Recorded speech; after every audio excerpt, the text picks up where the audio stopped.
Close enough. Who are you? Oh, it's you. I'm so glad you're here. Look, I don't know how much time we have left. My brother went down this shaft a few days ago and I'm worried. I need you to go in after him and bring him back to me alive. It could be dangerous, but if anyone can do it, it's you. Now, are you ready? All right, but please hurry. My name's Cassia. My brother and I came to Skyrim from Cyrodiil with the Imperial Legion. But we took a break to explore these ruins. We didn't want to get involved in this stupid war in the first place. We only came here because we were conscripted. But our unit was wiped out by Nords and those forsworn savages, and we saw a chance to get away from the fighting altogether. So we took it. Well, we came here hoping to find something valuable to pay for carriage back to Cyrodiil. Altreus went down the shaft, but he asked me to stay here. Because he made me promise I'd stay here and wait for him no matter what. And I keep my promises. Well, except as far as the Legion is concerned.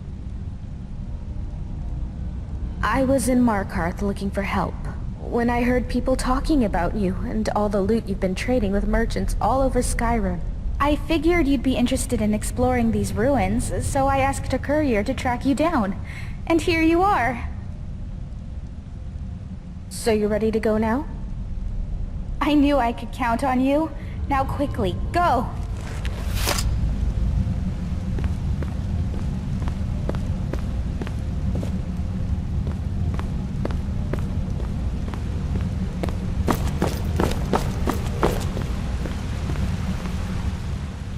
Look, are you ready to go or not? I knew I could count on you. Now quickly, go! If you are reading this, you stand at the entrance to an ancient dwarven city. No doubt you have never heard of it, for in all my travels and all my study, I have never read of it in any text, save for the inscription here. It reads, "Those who seek refuge will find peace here, basking in the sun under the ground. Those who seek gold will find riches beyond imagining, but will pay for this folly with their lives, for there is no return to the world of man." Is it possible there is life down there? Is it possible the dwarves are still alive after all this time? As I stand here on this precipice, war raging all over Tamriel, my mind is made up. Today I take a leap of faith. Beloved reader, perhaps one day you will join me. Consider this an invitation or a warning.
To whoever reads this, I am so sorry you had to find me like this.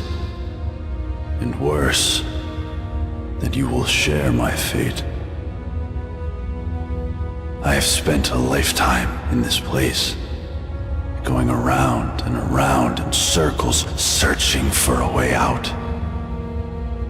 But there are only two choices: death, or the door to the house on the lake. I made the mistake of opening that door. I thought I could help them if I found the right one, but whatever I did, it took me right back to that lake house. In the end, all I learned is that some things are worse than death.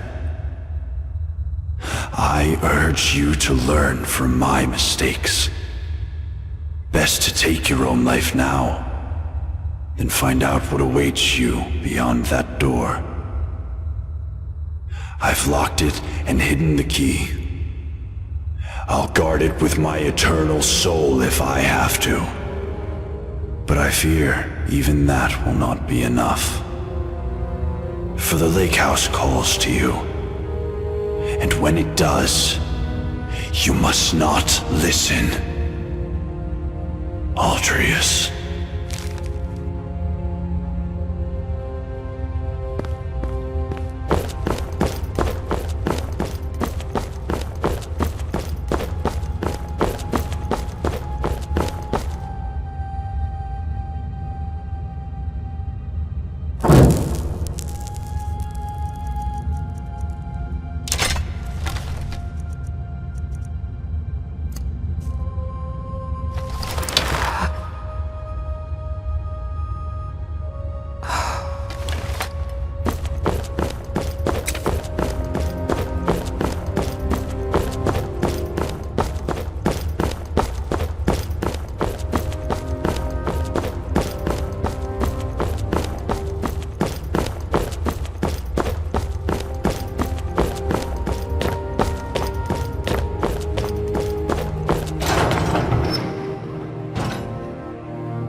I was in your shoes once, a lifetime ago.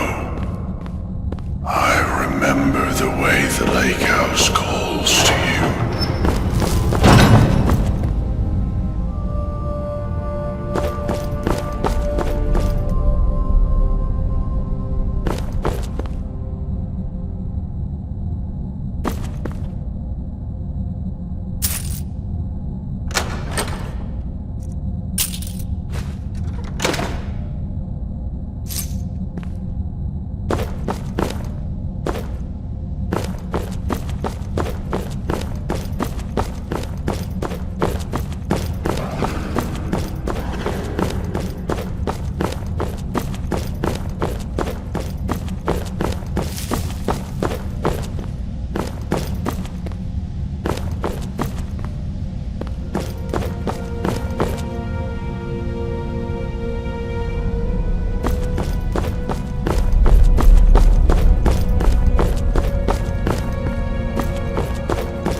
Seems like a simple choice, and yet, in the end, death was the better option all along.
understand. I locked the lake house door to stop you from making the same mistake I made.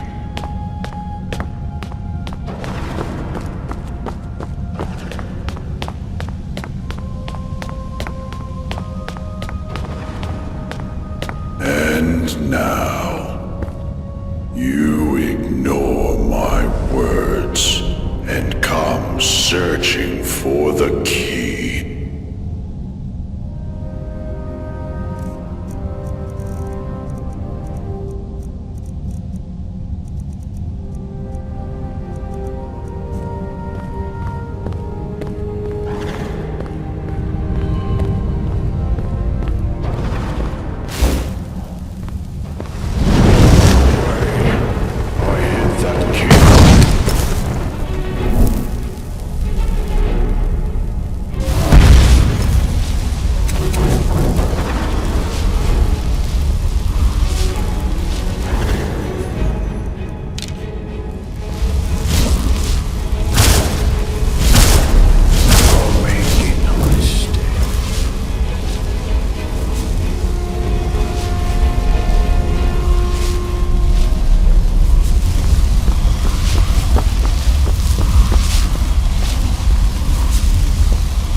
You found a way out! That's great! I don't suppose you found my brother Aldrius in there? But he must be down there somewhere. Now that you found a way out, do you think you could go back down and take another look? Thank you. I thought for a minute there you were just going to turn your back on us.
7 years ago, I discovered this wondrous city uninhabited. Others soon followed, heeding my invitation, and our community grew and prospered under my rule.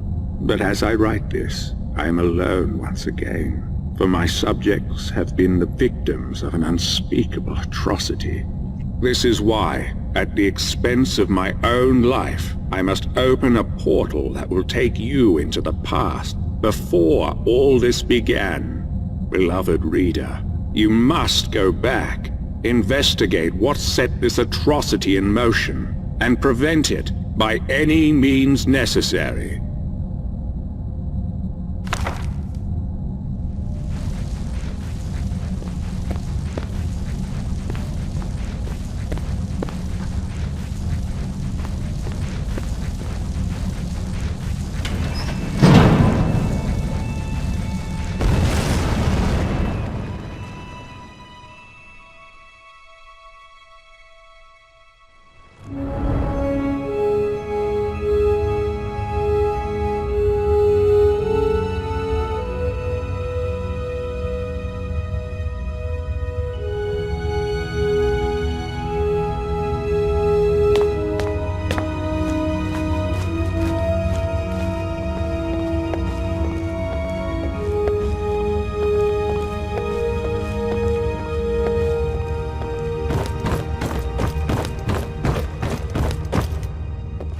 You there! Where did you come from? Strange. It looks like you just came out of the Jarl's private lake house. Yeah, well, just make sure you don't get lost in anyone else's home. Live by our laws here, and we'll all get along just fine. Don't hurt anyone, don't steal anything. Same as anywhere else. Only the punishment here is much, much worse. The Jarl can tell you more, and help you get settled in. Might even have some quarters for you. I can take you to him if you like.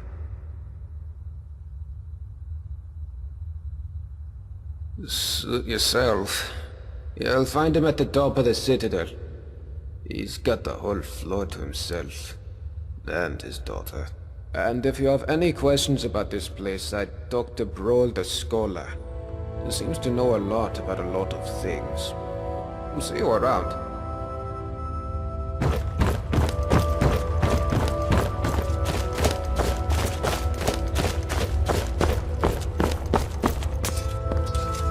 Welcome, love. My story? Oh, not much to tell, love. I just work the land, make sure we've got enough food for everyone. Can't afford to run out here, you know? It's hard work. Probably harder than being Jarl, but I don't mind it. Keeps me active as I'm getting on a bit. And I sleep soundly every night. No, love. I don't think he works hard at all. And I'd say the same to his face if I ever saw him.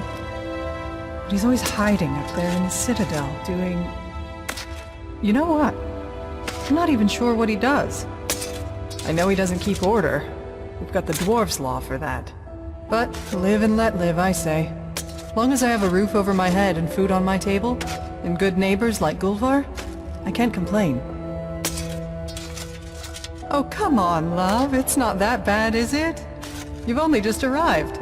Why not give the place a chance before you go looking for a way out? That's more like it. I'll be seeing you around, love.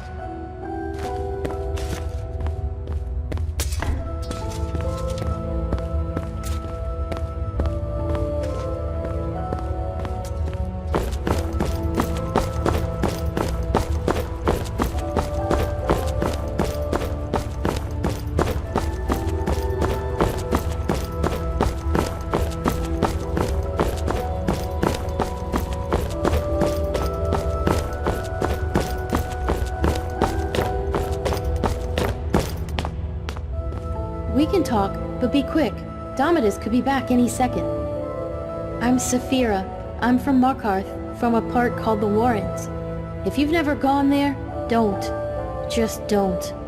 About a year ago, I met a guy there, Said he was there for business. Nobody has any business being in the Warrens.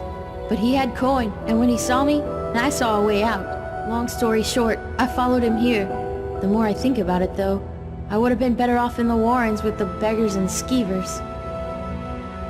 Guess you haven't met him, huh? Take my advice. Stay as far away from him as you can.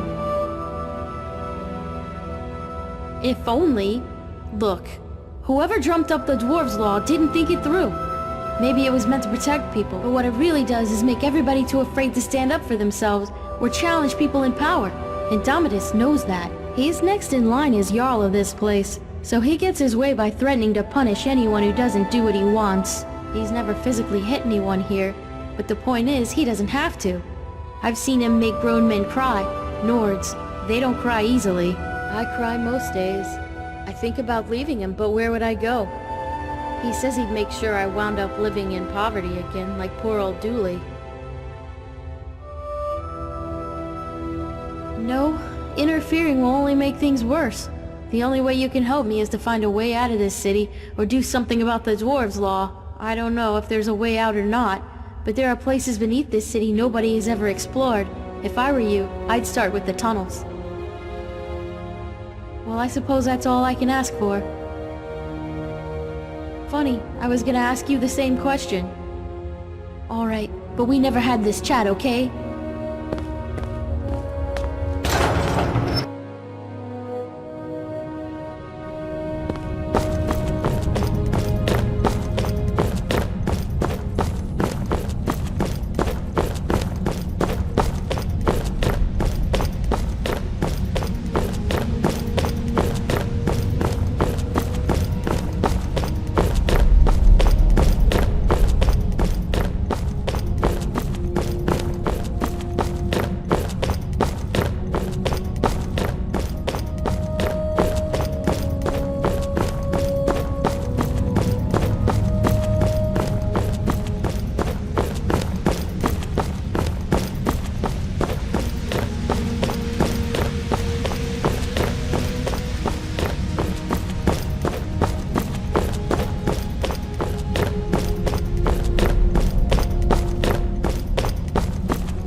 I remember the first time I met the Jarl. I was so nervous. Oh my, it's very nice of you to take an interest in my life, dear. But you don't need to humor an old woman. Really? Well, you're the first person in the city to say that. Well, let's see. These days I mostly just sweep the streets here, keep them clean. Cleanliness is next to godliness, or so they say. It's not very inspiring, as you can imagine, but the alternative is to wind up like poor Dooley. Oh, you haven't met him yet? Don't worry, I'm sure he'll introduce himself to you sooner or later. He's homeless. He lives in a cave by the lake. I feel sorry for him. I think most of us do. But ever since his brother died, he's been obsessing over some long-lost treasure. The Jarl decided because he can't work, he doesn't deserve to live in a house like the rest of us. So he lives in a tent in a cave of sorts. But don't let him drag you into it. I'm quite sure it's imaginary. A great loss can do terrible things to a person's mind. Well, anyway, that's about all there is about me to tell, I'm afraid. I'm not very interesting. Well, the most important thing in my life is prayer. So let me ask you, have you found room in your heart for Mara, the Mother Goddess? Oh, I see how it is. Well, there may not be room in your heart for Mara, but there's always room in Mara's heart for you. I'll pray for you. I'm afraid not, dear.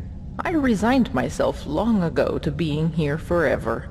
It's not so bad once you get used to the idea. Oh, well, goodbye.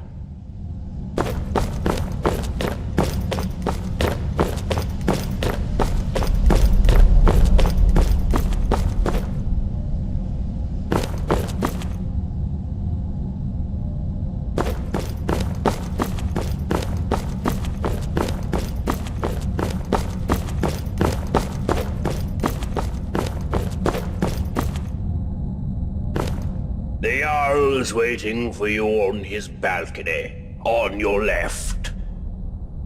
What? Did you say something to me? No use talking to me, young un. Can't hear a word you're saying. Both me ears went years ago. Still got my one good eye, though. All I need. Used to be a vigilant offender, till I slipped up. You take it from me. You ever find yourself toe-to-toe with a flame atronach, you make sure you put some distance between you before you kill it. Otherwise, whoosh. Eyes, ears, and hair gone, all at the same time. Didn't catch a word. And I'll be honest, being deaf ain't half so bad as you'd think. No one bothering you, asking questions. Still can't hear ya.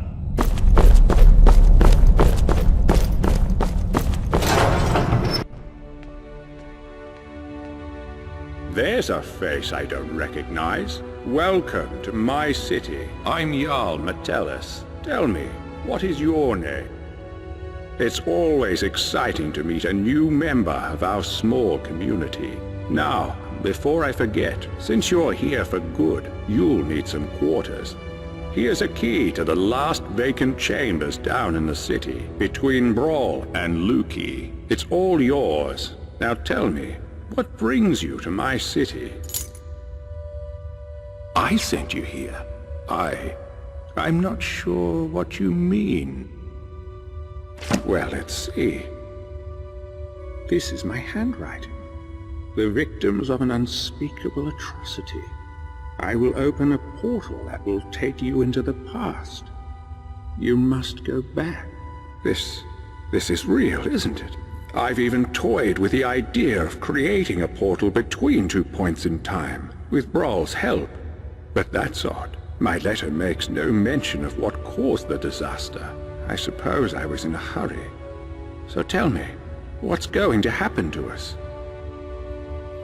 That's exactly what I saw when I first discovered this place, several years ago.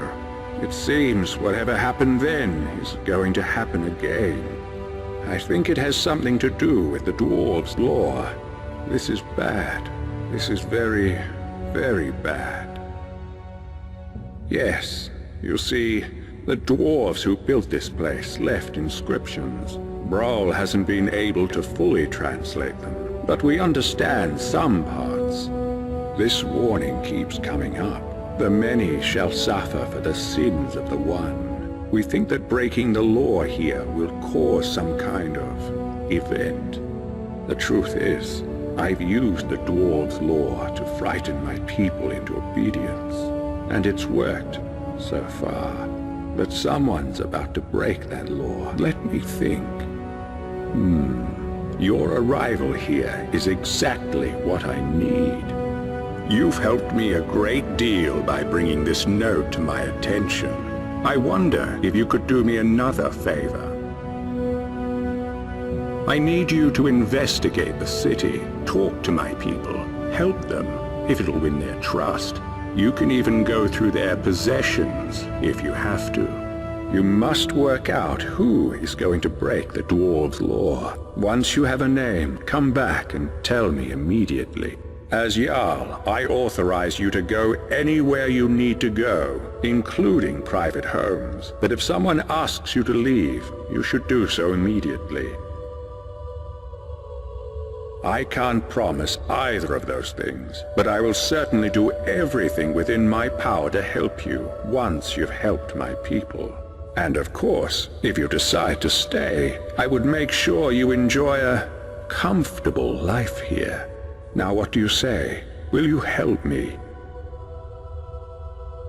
Thank you. Now, you mustn't tell anybody where you're from or what may be about to happen here. People do foolish things when they panic. If it helps you, you're welcome to borrow the book on my desk. It contains the names and addresses of my subjects. Just don't show it to anyone. Goodbye for now, and good luck. I don't need to tell you what will happen if you fail.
Nice to see someone in the Citadel who isn't an Imperial for a change.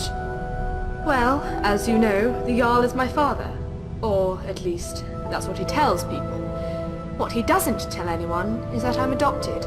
And the worst part is, I don't even know why he adopted me in the first place. I mean, he doesn't seem to care about me at all. Sometimes I feel more like his prisoner than his daughter. If we weren't trapped in here, I'd run away in a heartbeat. Oh, he really is. He's always telling everyone what to do. I don't know how everyone puts up with him. Did you know he calls this place his Citadel? And he and his friends don't do any work. Everything gets done by the people down in the city. He'll probably try to make you work for him too. But don't just do whatever he says.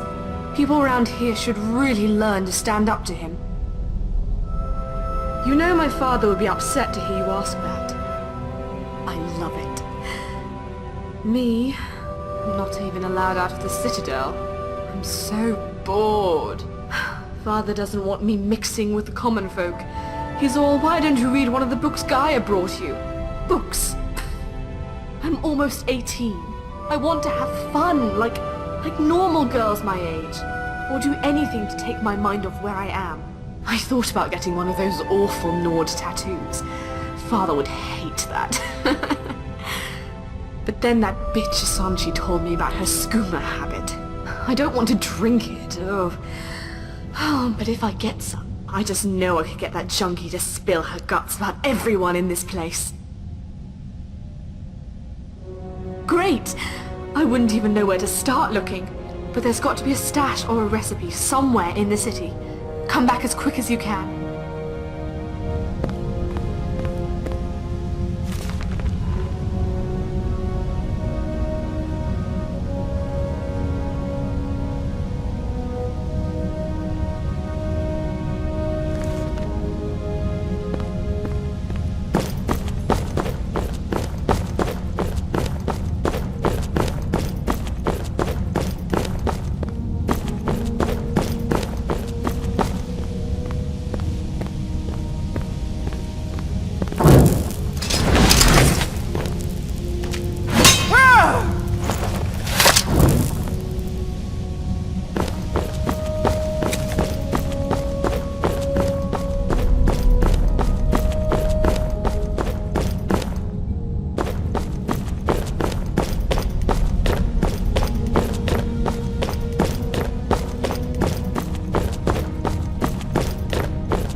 What do you need? Why, you think if you butter me up, I'll start making food for you too? Forget it. My kitchen's for Citadel residents only. Go make your own food.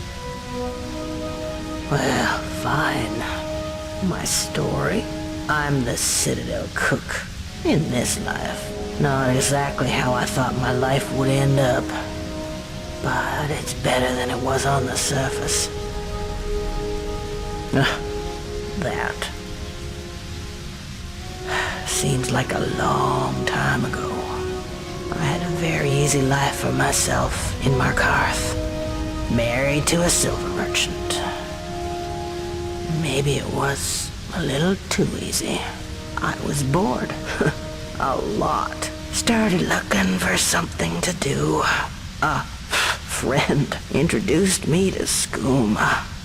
It was fun. For a while. But you know how it goes. I was a living cliché. Lost my husband, my home, my easy life. Then I found myself doing things I'm not proud of. That's when I realized if I couldn't keep myself away from the skooma, I'd have to keep it away from me. So when I found the entrance to this place, I knew what I had to do. Haven't touched the stuff since. Still get the cravings. Sometimes I'd kill for one last bottle. But no point in thinking about it down here. Right. I got myself trapped in here for a good reason. No way I'm going back up there. So, no, I don't know a way out, and I wouldn't want to know.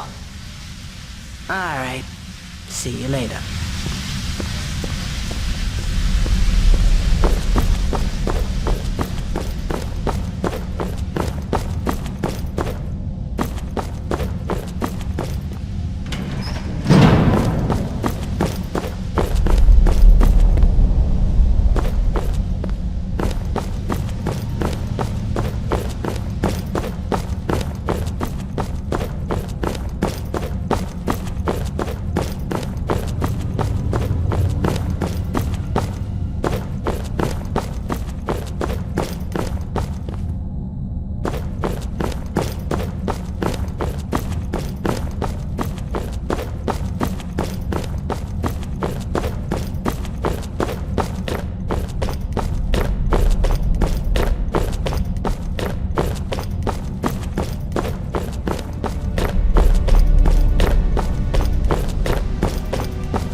Hello, Petal.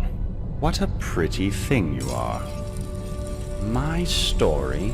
It's about a quiet man who preferred to keep to himself. Short and sharp. Yes, I do. Death. Death is the only way out of here. You do that.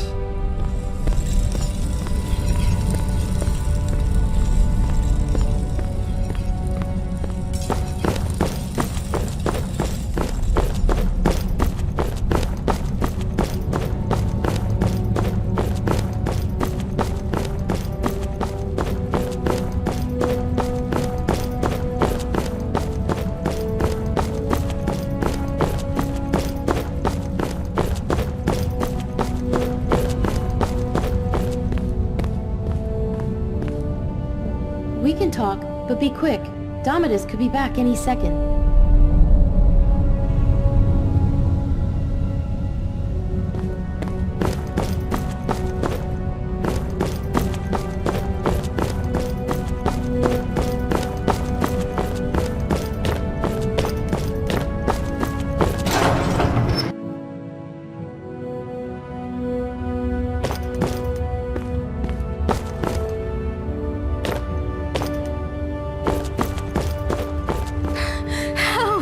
There's a looter coming into the city.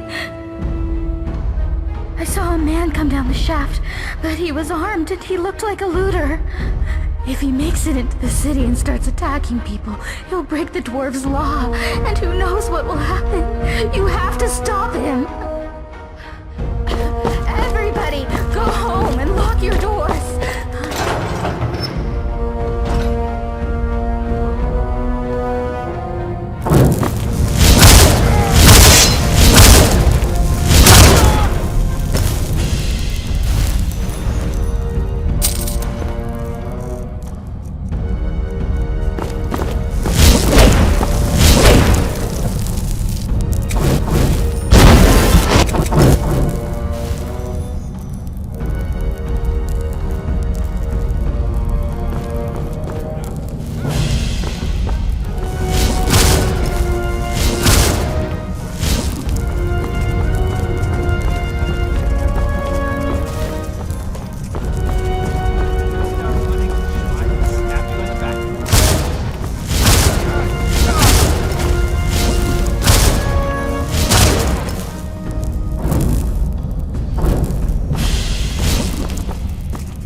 Is it over?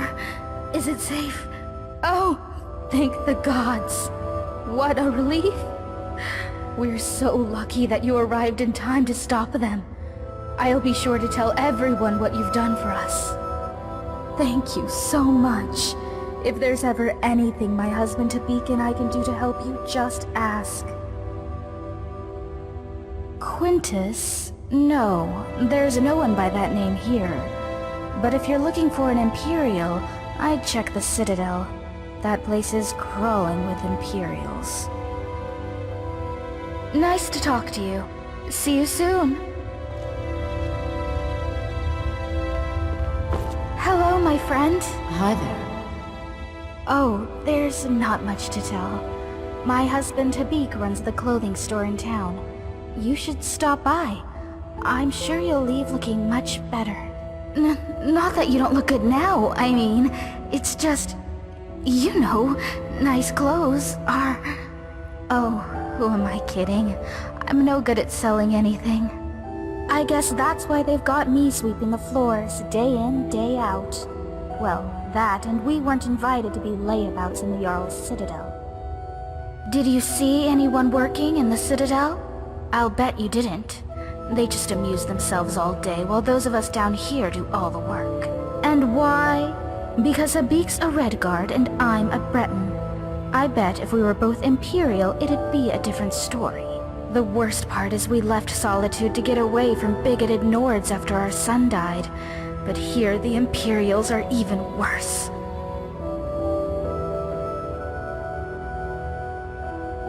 If I did, Habik and I probably wouldn't be here. But Ulrin's wife managed to escape a while back. He doesn't like to talk about it, but you might be able to get him to open up, I suppose. Oh, there's not much to tell. I guess that's why Did you... And what... The worst part is we left Solid... Of course. Oh. No offense, but I'd rather not talk about it. Too many painful memories. And besides, there are enough sad stories around this place as it is. But if you're interested, you can talk to my husband, Habik, in his shop, Firefly Finery. What would we do? Start a rebellion? No way. Not after the dwarves' warning. You know, the many shall suffer for the sins of the one, and all that. I'd be a fool not to. If you're not convinced, you should go and talk to Brohl in his chambers. He knows more about the dwarves than anyone. All right. Nice to talk to you. See you soon.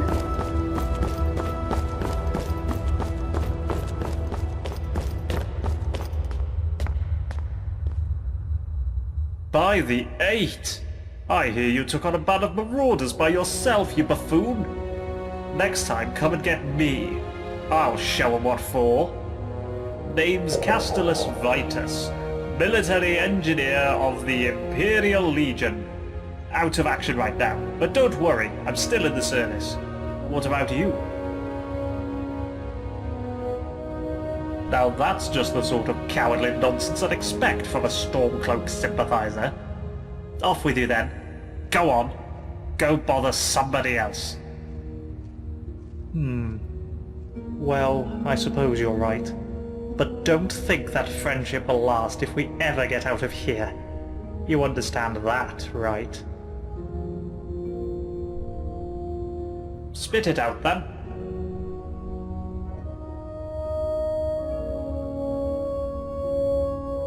Yes, well, not completely. A little. I think I understand the pipes that run all over the place. See, they mainly carry water. There's a single pipe on the top floor bringing water from outside the citadel inside. Water then trickles down from each floor to the lake. But that's not all. It seems the water flowing through these pipes causes these gears to rotate. And when that happens, they somehow create light. The dwarves were brilliant engineers. I doubt I could hold a candle to them. Not that I would need to, with all the lights in this place. Ah yes, my workshop. Well, of course, as an engineer through and through, I couldn't resist the urge to dismantle some of this dwarven technology. How complicated can it be, I thought. As it turns out, it's extremely complicated. You see these gleaming dwarven busts in every room? Well, I think I know what they are. They all seem to be connected to the pipes running all over the city and down the front of the citadel. And I've seen these things before in other ruins, but these are different. Their eyes are glowing with blue light. Have you noticed?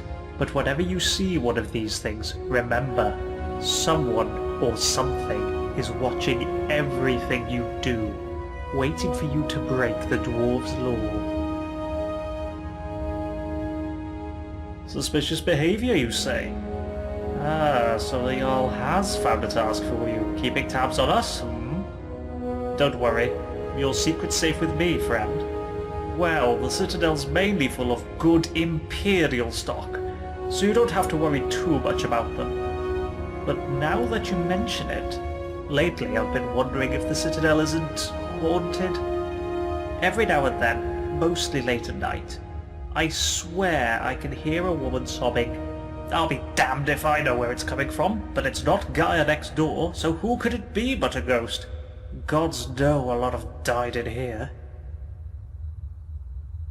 Jarl's got me working on repairs to the Citadel. This place was built to last, but it still needs an engineer's touch every now and then.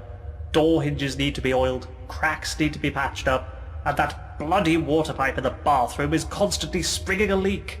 But it's a good idea to make yourself useful around here. No doubt the Jarl will make good use of your skills too, whatever those might be. Right you are.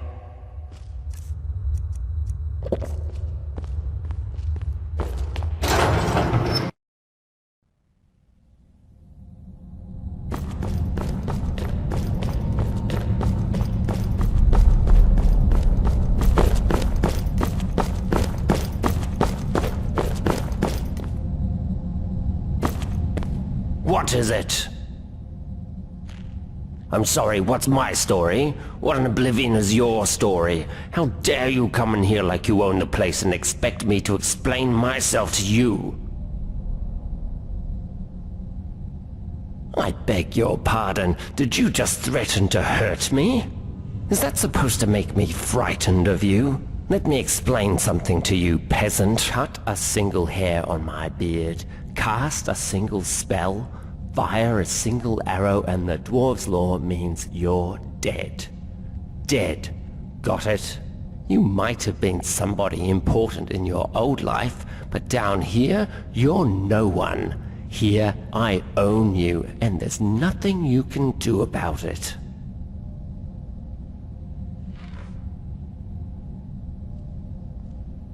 Ah, you peasants, never thinking things through.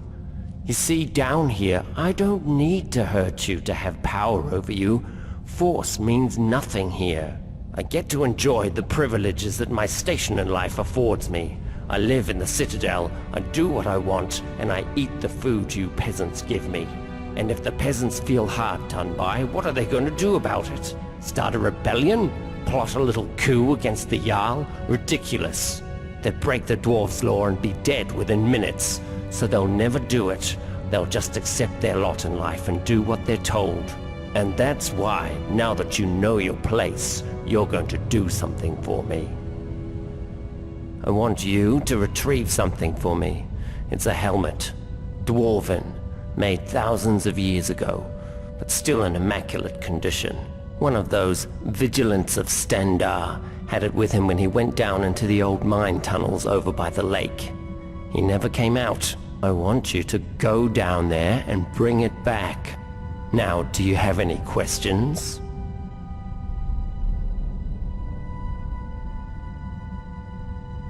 Because the Jarl boarded up the door to the tunnels and told us not to go down there, and I value my good standing with the Jarl. Now there's a good peasant. Go on now. And don't you show your face in the Citadel again without it, you understand? Not here. He can hear us.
I hear you got to kill some looters. I'm just sorry I wasn't there to help. Quintus, my name is Marius. You must have the wrong person. And perhaps you're not as stupid as you look. Well done, you found me. Now, what do you want? My family? Ha! The Dark Brotherhood likes to use terms like family, but they don't know the meaning of the word. They're still holding a grudge because I left them, you see. They don't like it when people leave them. It makes them look ineffectual. Say, do you happen to know whether anyone else knows I'm here? That is excellent news. Hopefully it will be the last we hear of them. Now, what's it going to take for you to keep this quiet,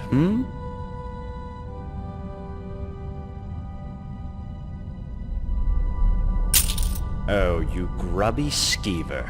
Fine, here are your coins. Just keep your mouth shut, would you? I thought we were done talking.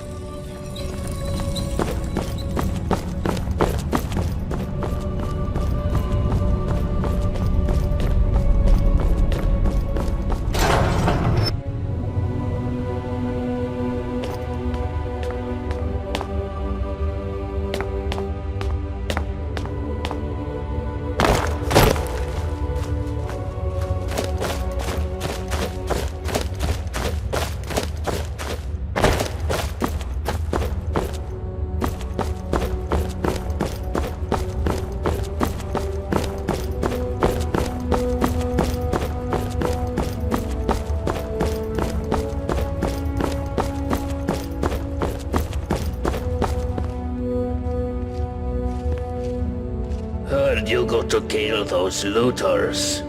Wish I could have joined you. I haven't been allowed to fight in years. Get out of my face, milk drinker. My problem is that I'm the only one around here whose head isn't buried in the sand. That's my problem. I mean, everyone acts like nothing's wrong, but we're one stupid mistake away from being wiped out, like the last lot of people who lived here. Seems like I'm the only one ready for what's coming, whatever that is. And when it hits, it's every man for himself. You've been warned. I don't know. But did you ever get the feeling these statues are watching us? Like they're waiting for something? I don't like it. If I did, I wouldn't be standing here listening to you. What about it? Nope. This is the only one like it in the whole city. Oh, well in that case, you still can't have it. Let me be clear. The only way you'll get this armor is if you peel it from my corpse. It's not for sale. Uh-huh.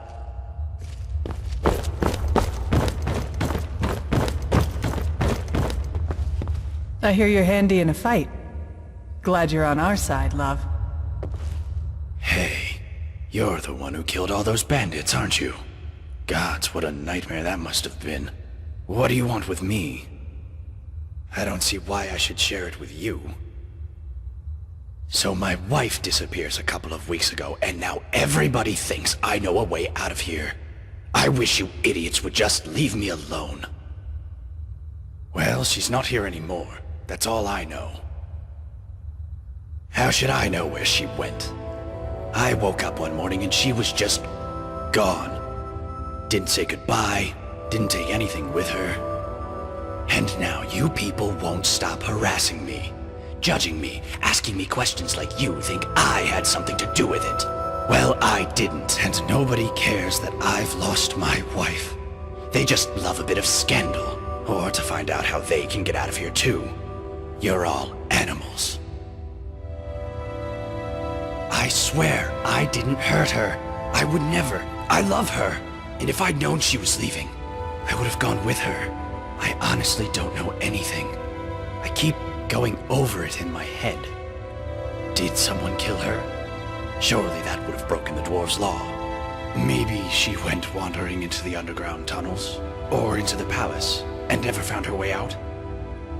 But why would she leave in the night? Not that it's any of your business, but no, I don't think so. She was loyal, I think. She used to write me love letters.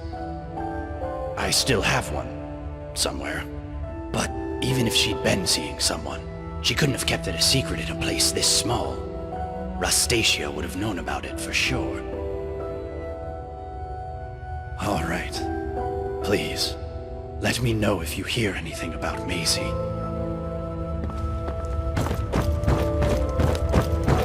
Hello, neighbor.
you cut down those looters before they breached the city gates.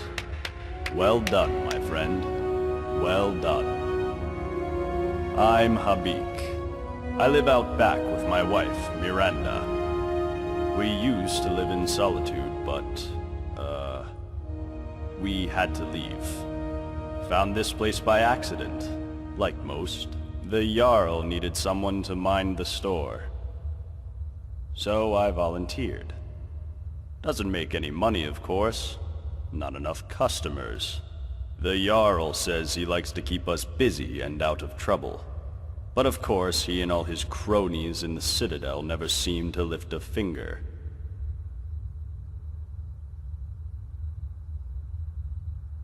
Our son was working at my stables outside the city.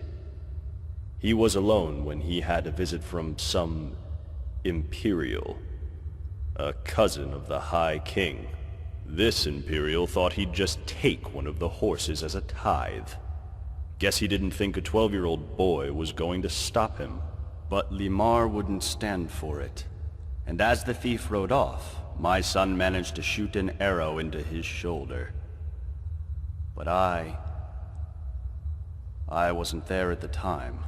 I came back from the market to find my son's body, trampled in the dirt. It was... I can't begin to describe it.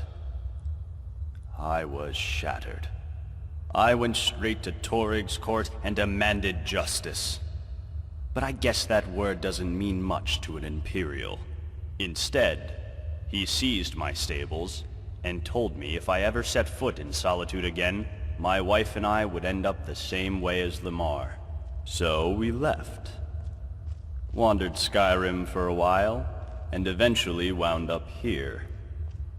I was hoping this place would be better. I was wrong. I wish it was that simple. But with the Dwarves' Law, everybody here is terrified of doing anything wrong, in case it gets us all killed. The Dwarves wrote, "The many shall suffer for the sins of the one." But we don't know what they meant by sin. Theft. Violence, probably. But maybe they meant all sorts of things, like dishonesty or disobedience to the Jarl. That's what Metellus would like us to think, anyway. So I could ignore his orders. Sure. I could even lead an uprising against him. Gods know most of us are sick of him, but I'd be risking the lives of everyone here. And I just don't want to be responsible for that. So here I am, running my shop. Could be worse. Don't be a fool. That sort of dangerous talk could get us all killed. If you don't believe me, go and talk to Broll. Dunmer fellow. Can't miss him. All right. All right. Thanks for stopping by. Hello, my friend. Hello there. No, I don't. But I'd wager that if anyone does know a way out, it's the Jarl. But of course, if he told anyone, he'd be ruling over an empty city. Ah, you saw my notice then. What about it? Thank you. The ring belonged to my son, Limar. He wore it everywhere. He told me it was a gift from a strange wood elf he met in the forest once. It was the only thing I had to remind me of him. But a while ago, I dropped it down the stairs in my shop, and it rolled under a door at the bottom. The trouble is, I've never been able to unlock the door, or work out what's down there. But I'm sure it's possible, because I hear noises down there. So I'll bet that somebody, somewhere in the city, knows a way down there. And who knows what else you'll find once you get in. Yes? Have you found it? Oh. All right. You had me excited there for a moment. Hello, my See you friend. again soon.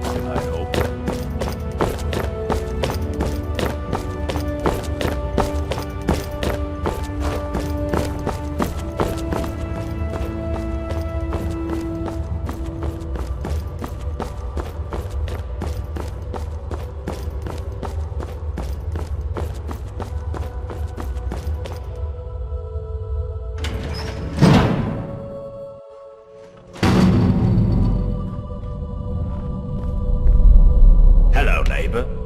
I understand we have you to thank for dispensing with some would-be looters. So, thank you. My story? What a strange question. You presuppose that my life is a simple linear sequence of events which can be summed up in a verbal narrative? Well, that's nonsense, of course. First, most of it was so long ago I barely remember. Second, you would have to assume that the account I give you is biased heavily in my favor, and is therefore quite unreliable. And finally, my story is really much less interesting than this mysterious place. Now, do you have any sensible questions, or can I get back to work? Well, why didn't you say so?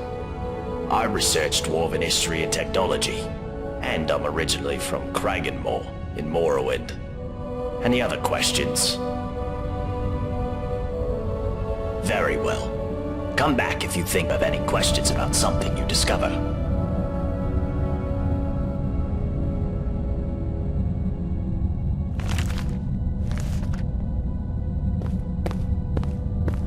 Hello, neighbor. Would you like to hear about my research?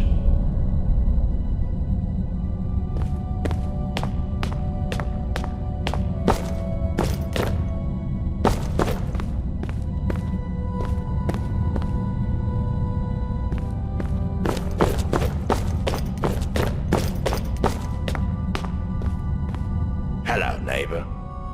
Now that's an interesting question. I personally don't know any way out, no. However, I have a theory. It's more of a hypothesis, really. My thinking is that if there was a way out of here, the dwarves who built this place must have known about it. True, but we can learn all sorts of things about them from what they left behind. Inscriptions, architecture, relics, statues. And while I've discovered many things here, there are some parts of the city I haven't been able to get to. I'm most interested in the palace, above the lake. Unfortunately, it's sealed up tight. Only one man ever managed to enter, and he never came out. That was Narnabas, and we haven't heard from him in years. Strange fellow. I believe he was looking for the secrets of the dwarves too. If you could find a way in there, I'm sure it would tell us a great deal about this place. Who knows what secrets we could uncover? Well, the dwarves who built this city left inscriptions in the citadel, which translate to, "The many shall suffer for the sins of the one." My research leads me to believe that if a single member of our community sins, it'll trigger an event, killing us all. I believe such an event occurred some years ago, which is why Metellus found the city littered with burned corpses. But to this day, there are many questions we simply don't have answers for. How is the Dwarves' Law still being enforced? How does it work? And we may never know. As long as nobody attacks or steals from anybody else. Until we know more, we all need to be on our best behavior. That is the sun under the ground. Or at least that's how it's referred to in the Dwarven text we've managed to translate. I must confess, I haven't the faintest idea of how it works. But it seems to be giving us light and allowing us to grow crops, even under the ground. Of course, if it ever stops glowing, for whatever reason, we'll all be in quite a lot of trouble. But don't concern yourself with such dark thoughts.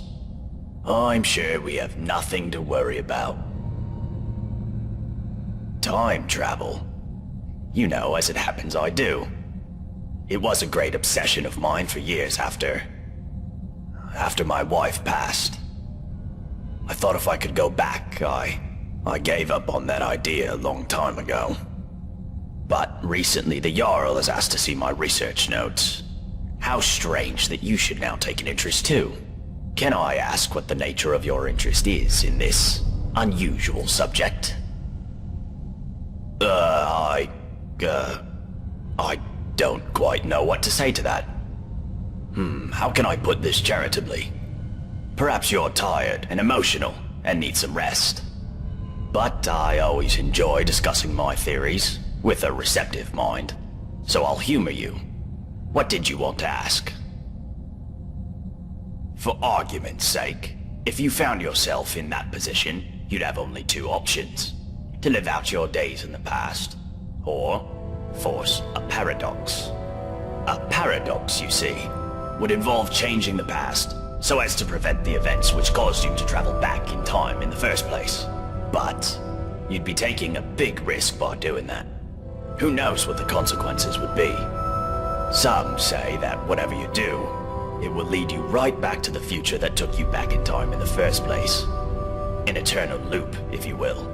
But me, I believe that creating a paradox should fling you back to your original time, having changed the past for you and everyone else. Well, let's say for argument's sake that you really have traveled here from the future. You could create a paradox in a few different ways.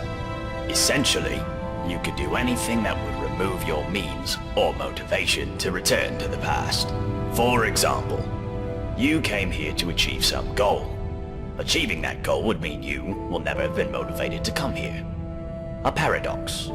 Or, if the thing that allowed you to travel back in time is still here, as a past version of itself, you could simply destroy it, I suppose.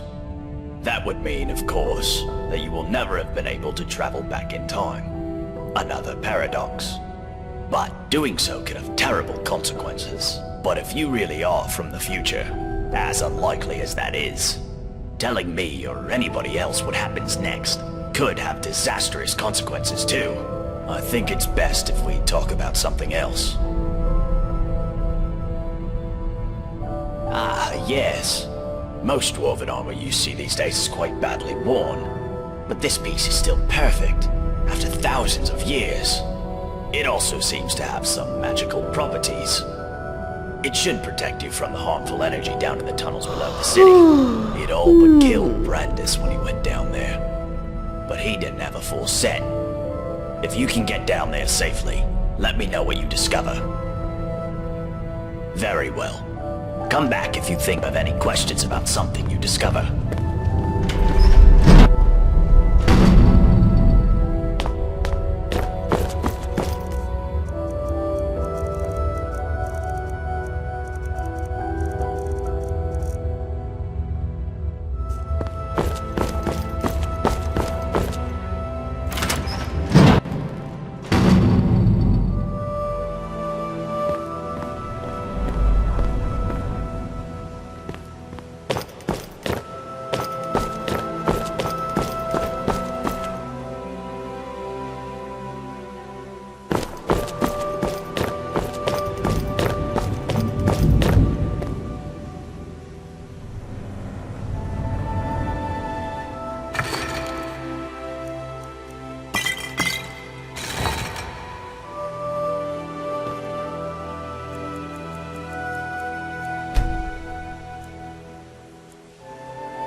Oh, a new person. Well, welcome to our city. Or whatever it is the Jarl tells us to say. I'm Luki. I'm what passes for an alchemist and healer around here. I'll be honest, I don't much care for dealing with people, or healing them, but I wouldn't trust anyone else around here with the responsibility. And I guess somebody's gotta do it, right? Oh, don't get me wrong, it's not that I don't like my neighbors. I don't like anyone. Stupid, untrustworthy, selfish, ugly creatures we humans are. But you know what? At least down here, people are on their best behavior most of the time, what with the dwarves' law and all. I mean, people are still bastards, but at least they have to be discreet about it. Nobody's openly violent, and nobody's ever stolen anything from me. There isn't one. This place is like a firefly trap. One way in, no way out. Could be worse, though. You could be living in bloody Skyrim. Just a small selection of potions. Ingredients are in short supply here. Happy to buy yours if you have any.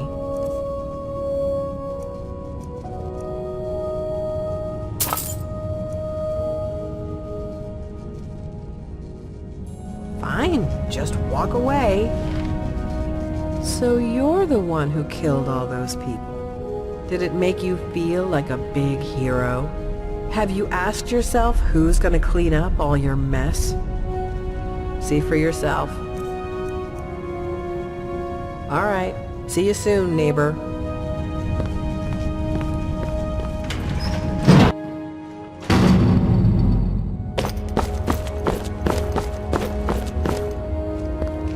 What do you want? What about it? Not my problem. Bye.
We can talk, but be quick. Domitus could be back. Because he's incredibly nasty when he gets angry, and if he saw us speaking, he'd be furious. If only. But what I really... He's next. He's never... I cry most days. I think about leaving him, but we're... I know, I'm no damsel in distress, but I really need to get out of here. If you find a way out, you'll tell me, won't you? Please? Well, I suppose that's all I can ask for.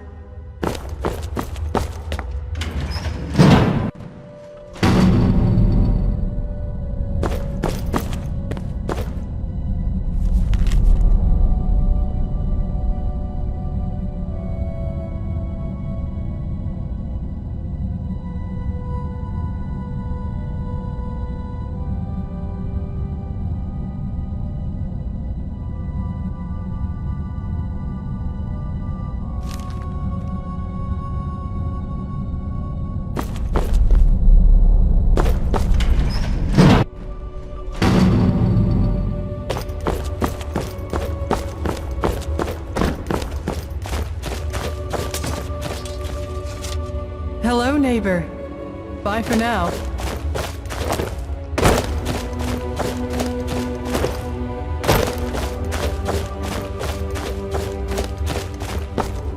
Can I help you with something?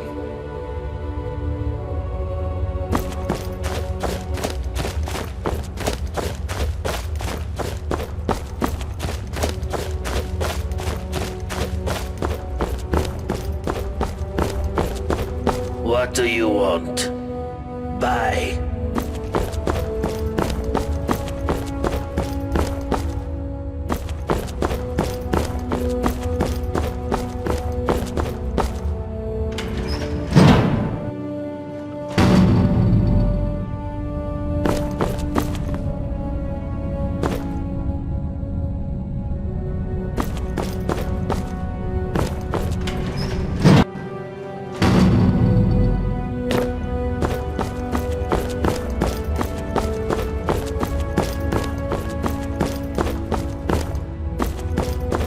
Hello, neighbor.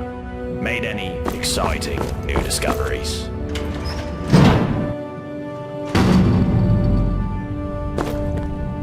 Ah, the Bandit Slayer. Good to see you. My story? Well, my name is Degland, and I'm a merchant, yeah? But people say to me, Degland, they say, Degland, why are you a merchant? They find it surprising because I'm such an honest and trustworthy person. And sometimes you hear about your merchants who are, you know, dishonest. Well, I say to those people, I'm not like them. My father used to say to me, Degland, you can't be like the others. You be a good boy. And I was, my friend. I was not only just a good boy, I was the best boy. The best boy now and the best merchant with the best prices for you. My friend, you're in luck. I actually do, but let's keep it down, eh? Don't want anyone else to hear, do we? But I'll be honest with you, my friend. I'm looking after you. There's a bit of a catch. See, it's only gonna work for one person, yeah? I've been keeping it to myself, you know, thinking maybe I'll need it myself one day. But I'm a reasonable guy, yeah? I reckon I could be, what's the word, persuaded? Persuaded to give it away for, say, 1,000 gold coins? My friend, I can tell you it involves magic. Very special and very rare magic. But I shouldn't say any more than that. I need to eat, you know. Well, I like you, so I'm going to be honest with you. Business here, it's hard, you know. Really hard. I'm doing it tough, yeah? And if I don't have the coin to pay the Jarl, then I lose my shop. I'm out in the cold. I have no money and no food, yeah? What I'm saying is, I need the money, my friend. That's all I need. Oh, good choice, my friend. You won't regret it. Oh, and if you do, no refunds. Not that it'll matter, because you'll be out of here in no time. And here it is, It's called an elixir of acrobatics. I got it from an alchemist in Morrowind years ago, and I've kept it with me just in case. And now it's all yours. Once you drink it, you'll be able to jump like a skeever on skooma. You should be able to leap up to the shaft at the entrance. Now go, my friend. Get out of here and be free.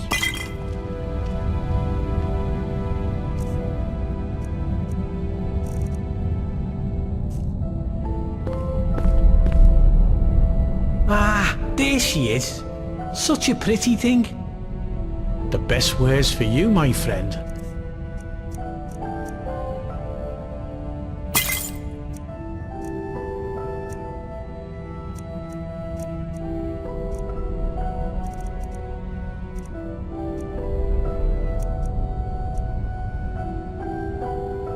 Good luck with the jump, my friend, and remember, no refunds, so make sure you don't waste that elixir.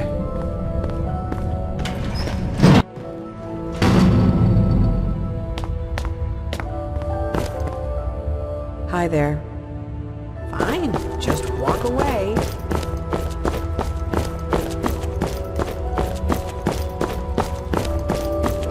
Hello, my friend. Hi there.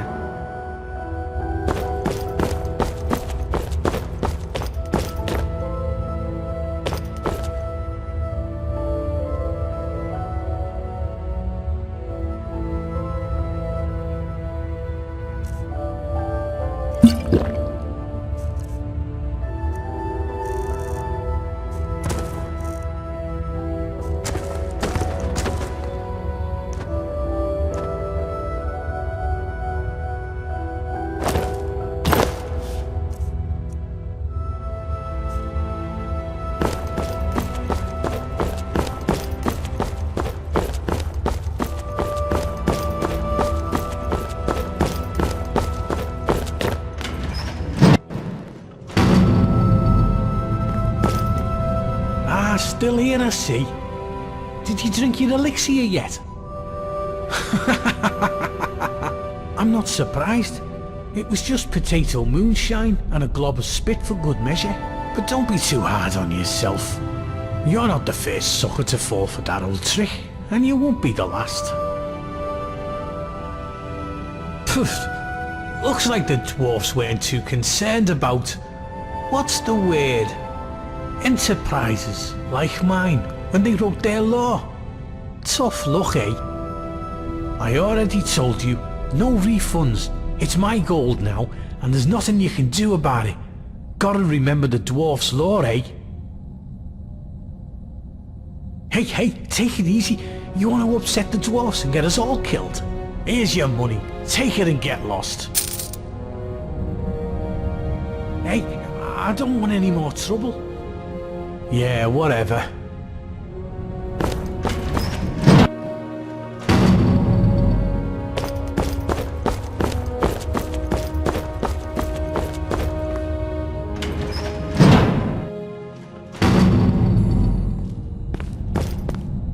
Welcome to Firefly Finery. Only the finest clothes in town.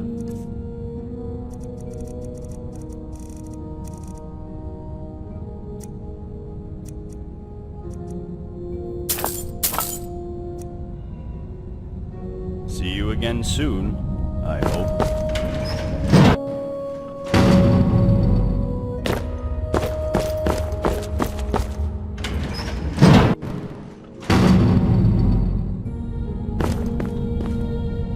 Hey! I hear you dealt with those looters swiftly. Great work. Me? I'm Vernon, your friendly grocer and all-around nice guy. You want fresh food? You're in the right place. You want... Wait. Did you hear that? Oh. Someone just slid another letter under my door. Could you... do me a favor and grab that before anyone else sees it.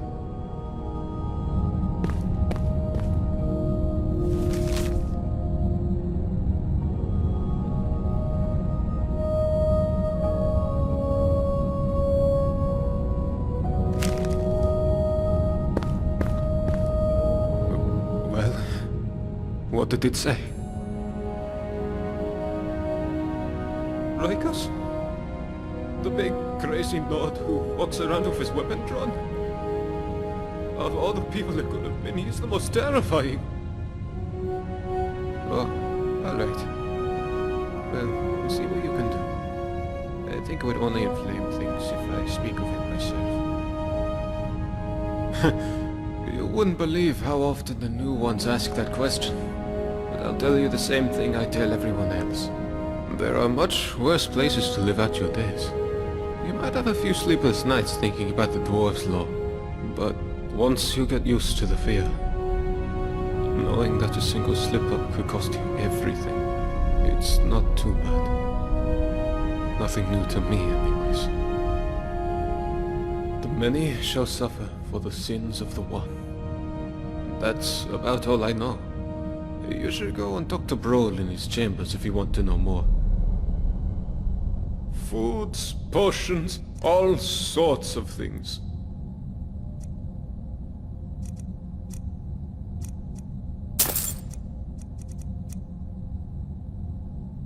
Well, come on back anytime you like.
What do you want? Yeah? So what? What are you gonna do about it?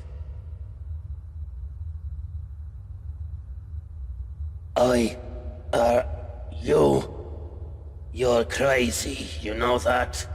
Alright, point taken. I mean, not point taken as in... You know, I'm not like that. I'll leave him alone. But you stay away from me too, got it? Bye.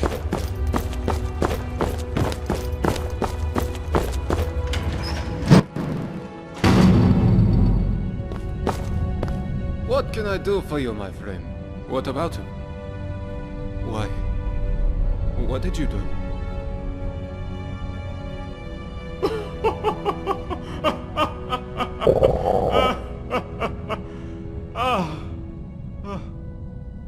My friend, that's hilarious.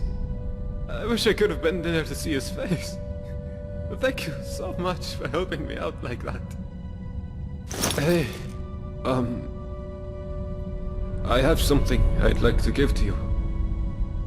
It's not much, considering what you've done for me, but I hope you like it. It's a ring I've been carrying around forever. I think it might have some magical properties. Maybe you can get some use out of it. Well, come on back anytime you like.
my eye on ya. Sorry, young'un. No idea what you're saying. Still can't hear ya.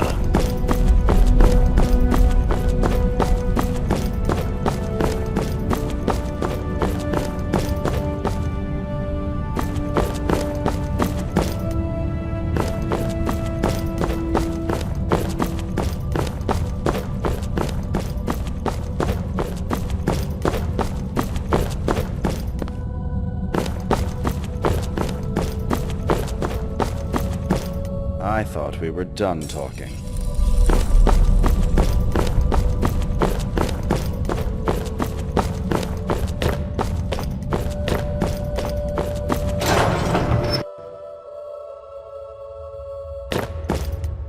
Heard you held back an invasion all on your own. That's fine work. My story? Well, I'm from Markarth originally. Started working at Kolskegga Mines as a lad. And after a while, the Silverbloods made me foreman. I was doing pretty well for myself, until somebody decided to knock me down the shaft into this place. I had a wife and son. Still up there, I suppose, though they probably think I'm long gone. But chin up, right? Meanwhile, I'm stuck down here, supervising workers to earn me keep, waiting for the day that I can get out of here and back to my life in Markarth. I wish. Seems like dwarfs designed this place to keep folk in, but the only thing that keeps me sane is thinking there has to be a way out. Well, I'd be lying if I said they're happy, but I'd also be lying if I said I cared. They're decent people and all, but they seem to have an hard time grasping that somebody around here's got to work the farms, or we all starve. Gulver's the worst of the lot. Seems like a decent man at first, but he's got a temper on him. Once he told me he killed a man before he came here. He'll tell you, if you ask him. Of course, down here with the Dwarves Law, a bad temper could land us all in a lot of trouble. I'd keep an eye on that one, if I were you. Alright, well I'll see you around. Oh, hello. I wasn't following you. My what? My story? Oh, do you want to hear about me? I'm sorry, but my memory's not very good. I only remember some things. I came here with my brother Harrible. He used to look after me, and he said he always would. But then he died. Now nobody looks after me. I'm not very good at remembering things. Sometimes I forget, so I need help. That's why I need some help finding Harrible's treasure. Well, my brother told me before he died that he had left me something very precious in a secret chest. He hid it away just for me. I've asked the others for help, but they don't help me. The Jarl even wrote me this letter, but I'm not very good with words. Here, do you think you can read it for me? Tell me what it says.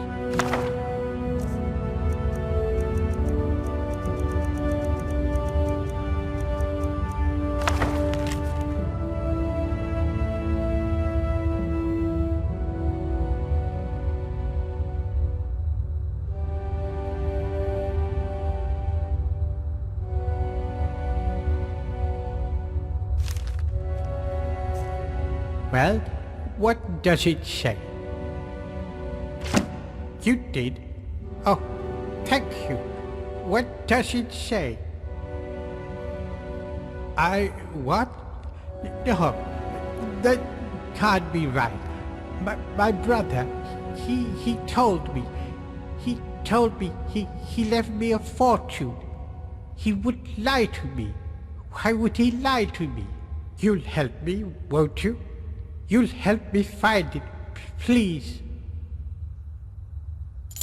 Thank you. All I know is that it's hiding somewhere in the city.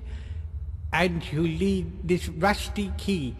My brother gave it to me to unlock it. I can't. Sorry. I don't remember things so good. But he said it was hidden under the ground and that I have to hold my breath. That's all I remember. Our way out? Oh, no, I can't leave. I need to find Haribo's treasure first. Oh, all right.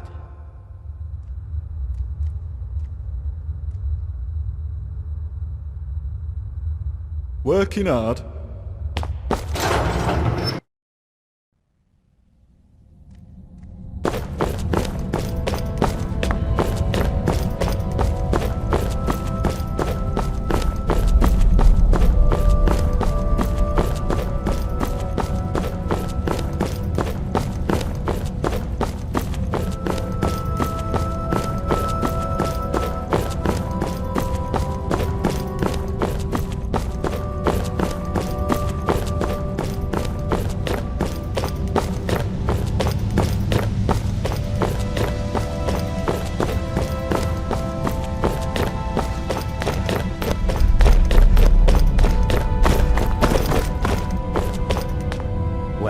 I'm still waiting for that immaculate helmet you promised me.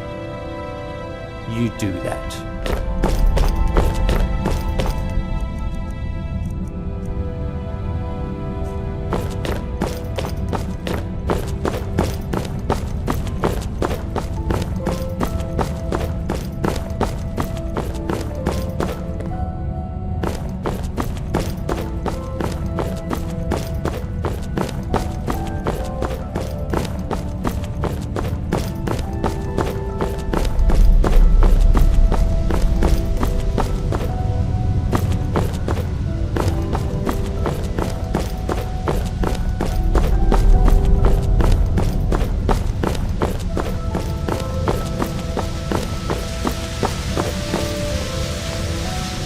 I'm a little busy, but is that what I think it is?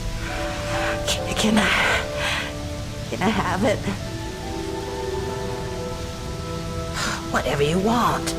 I could give you food or information. You find out all sorts of secrets being the chef in a place like this. Will that do? Well, there's Marius. He's growing plants in his room that can really only be used for making poisons. Not sure what he's up to, but it's nothing good. Have you met Saphira Indomitus downstairs? Saphira despises that rude bastard. I don't blame her. Not that she'd ever say it to his face. There's barely enough food to feed everyone in the city, but the Jarl insists on double rations. I don't see how he could be eating that much. The Jarl told me to stop saying this, but I think this citadel is haunted. I swear I've heard wailings in the halls at night after everyone is asleep. Oh, gods. I've missed this. So good. Oh my God, that's good. A little weak, heavy on the nightshade, light on the moon sugar, but it feels like home.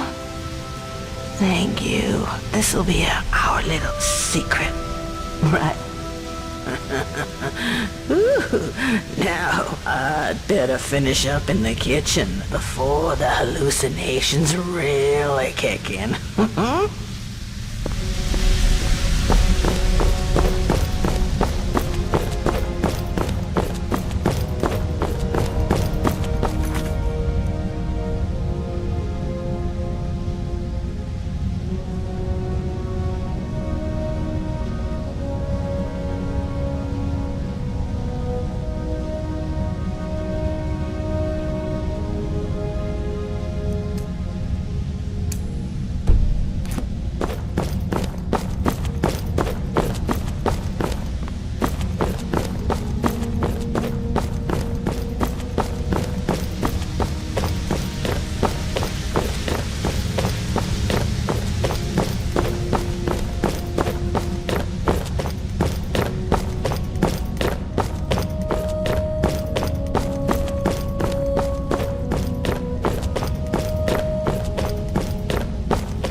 Any luck finding some skooma? Oh, that. I'm over that now. I've come up with a much more interesting plan. How would you like to help me teach my father a lesson? Well, you know how the only locked room in the city is at the other end of this hall. Nobody's allowed in there except my father. Even I've never seen what's in there. And I'm his daughter. We can't risk stealing the key from him, with the dwarves' lore and everything. But there must be another key somewhere in the city, right? 2 identical doors. 2 identical keys. Or maybe you can find another way in. Once you get in, have a look around, and then come back and tell me what you find. And I'll use his little secret to mess with him. Great. Oh, I can't wait to see the look on his face.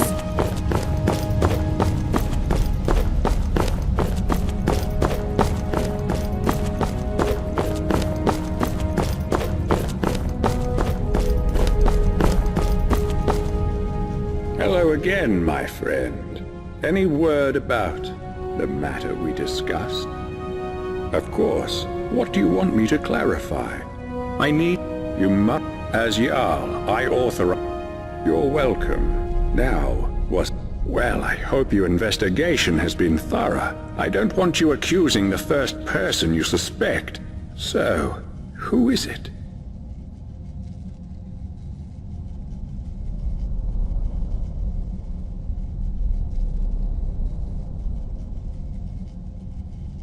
But you said... Oh, never mind.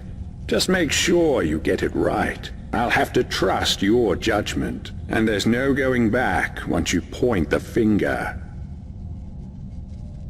All right. Well, let me know when you've worked it out. I'll have to trust your judgment, and there's no going back once you point the finger.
Welcome to Firefly Finery.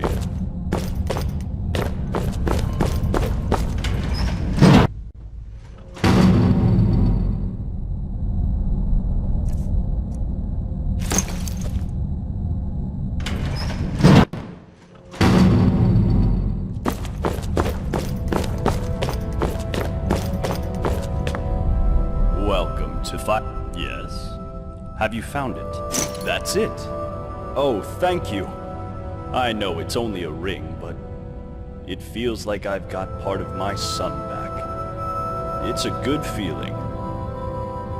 Now, I know I promised you a reward, so here's a little something for your troubles. Thanks again. See you again soon, I hope.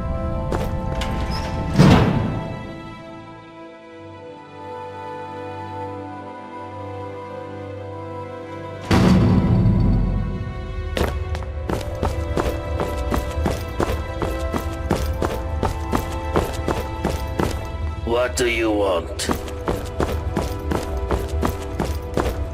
Hello, neighbor. Bye for now.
stop right there.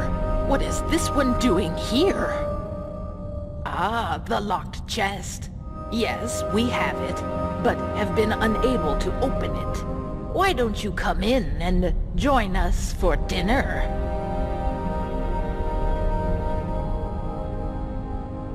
Very well, but hurry. We are hungry. We are explorers like you.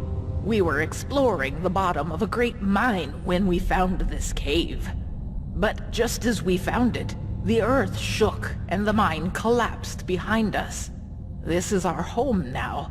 We are pleased to see someone in the flesh. We found it in the water down below, but we could not unlock it, so we dragged it up here. It is locked away in the lonely tower. My siblings and I. Don't worry, we will all share in your company. We are not sure. A lonely tower sitting all by itself in a forgotten pocket of the earth. It is strange, is it not? So curious this one is. We have been here for years, surviving on fish and this wondrous mushroom, and whatever else we can scrounge up. Good, good. This one asks many questions. Now, let us eat. It knows. It is smart and savage, this one. Perhaps it is safer for us to eat mushrooms again tonight. But no meat for us means no chest for you. It stays locked up tight in our tower. What is it? Ah, the locked chest. Yes, we have it, but have been unable to open it. Why don't you come in and join us for dinner? What is it? Ah, the locked chest. Very good. Follow me.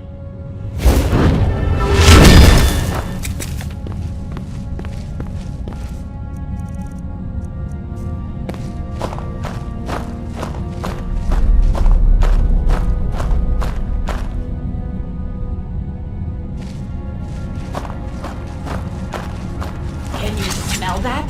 What's this? Dinner comes to us. See how it squirms?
Hello, neighbor.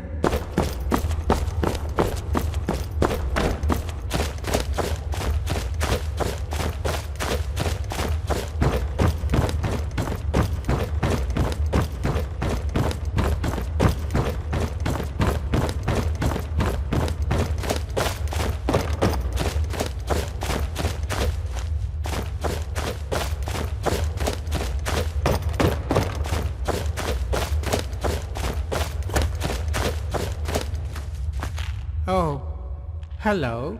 Yes, what about it?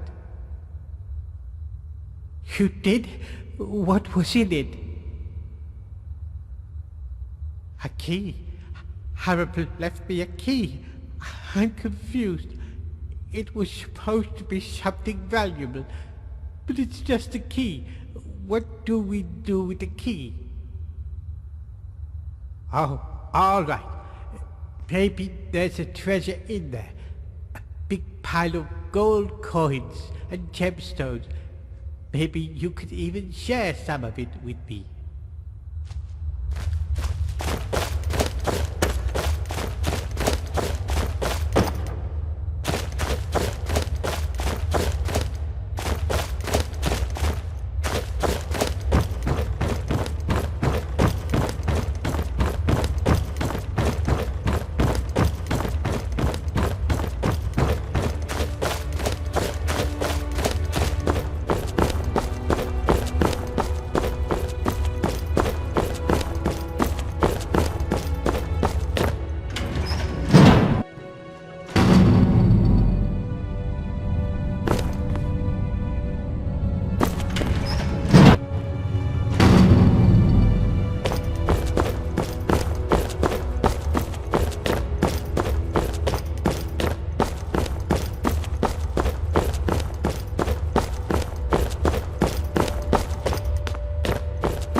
I heard you took care of some looters for us. If only there was something I could do to thank you. Let me know if you think of anything. You want to hear about little old me? Aren't you adorable? But wouldn't you rather hear what I know about everyone else around here? Go on. You can tell me. Ask me. Only one way out of this city, and that's through the bottom of a mug of moonshine if you get me. Solve all your problems. At least for a while. But then again, some folks will overdo it. Ulrin, the Dunmer fellow, can't miss him, hit the drinks pretty hard after his wife, Maisie, disappeared. Just sits there, night after night. Poor guy. Wish I knew what happened to her. Caught lots of people talking, but nobody seems to know anything. Odd. Take a good look. See anything you like?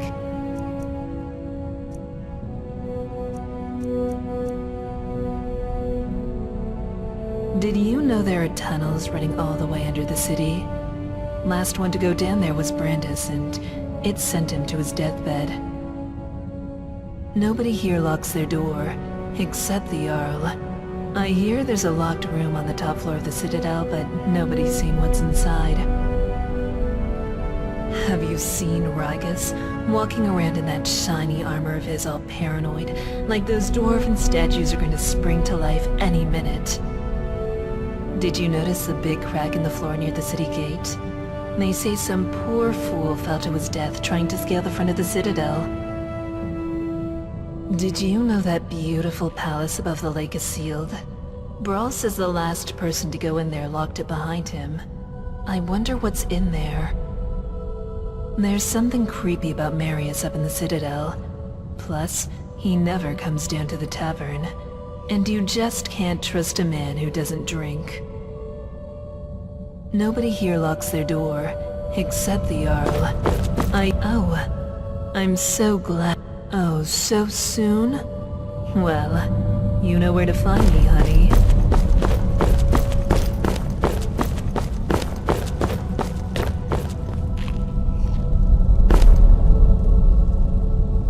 Well, I'm still waiting for that immaculate helmet you promised Hello me. again, my friend. If I did, I'd be up there, fighting the good fight for the Legion. I'm not stuck in this hole like an old bear during winter. Working hard?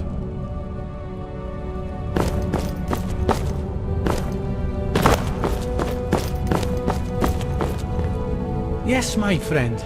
Until next time. Hello, neighbor. Bye for now.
You there. Come over here. My... What? That doesn't matter now. I don't have much time. I just need you to listen to me. The others all think I'm mad. Stendar. He plants these images in my head. He shows me secrets. Made me come here. Something terrifying. Deep in the earth beneath the city. Powerful. And evil. I went down into the tunnels to destroy it. But the energy... it seeps into your bones. Please. Please, you must find a way to get down there. And finish what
out.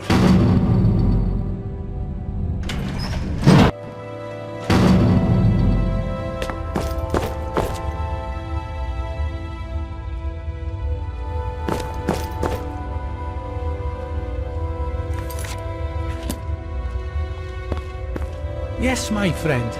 Until next time.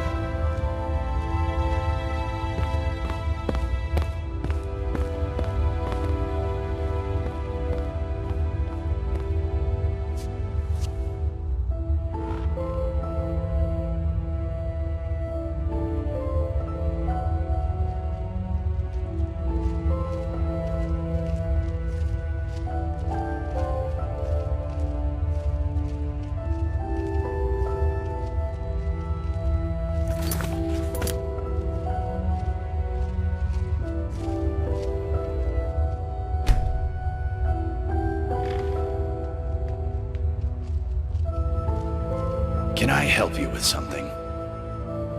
Yes, it is. Where did you find it? A skeever? You mean she's dead? Oh, gods. She's dead, isn't she? I need to see her. One last time. Can you show me where she is? Oh, yes. Of course. Maybe it's best if I don't. I don't know if I have the stomach for it. Oh, gods. All this time. Please, at least tell me how she died. Do you think the skeever killed her, or did it get to her after she was already dead?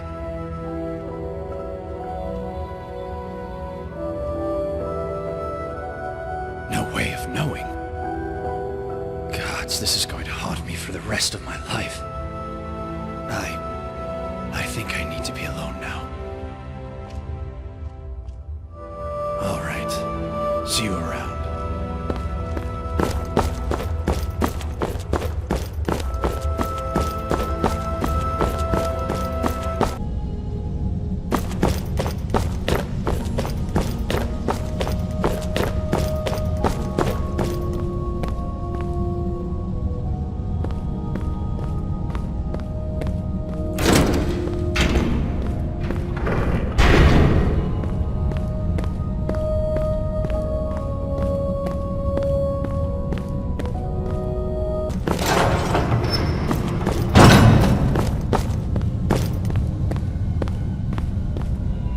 Oh, gods, not again! Thank the gods!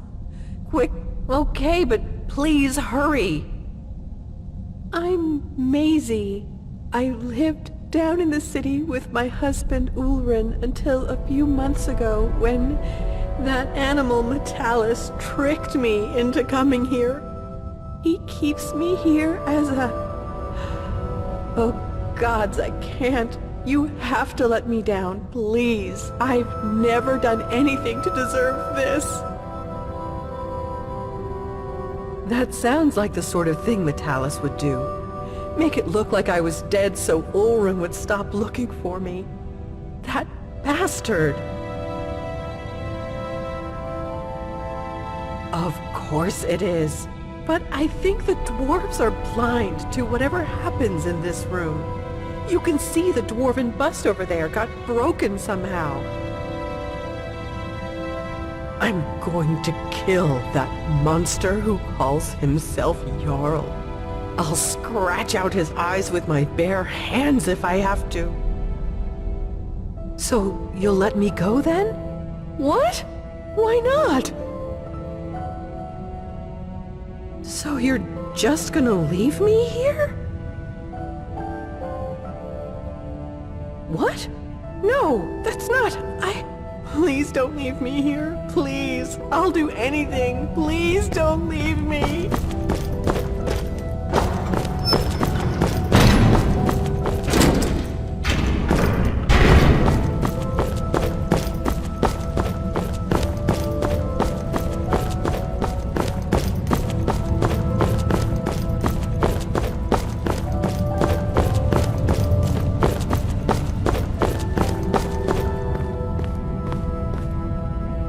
Hello again, my friend. Any word about the matter we discussed? Of course. What do you want me to clarify? Well, I hope your investigation has been thorough. I don't want you accusing the first person you suspect. So, who is it?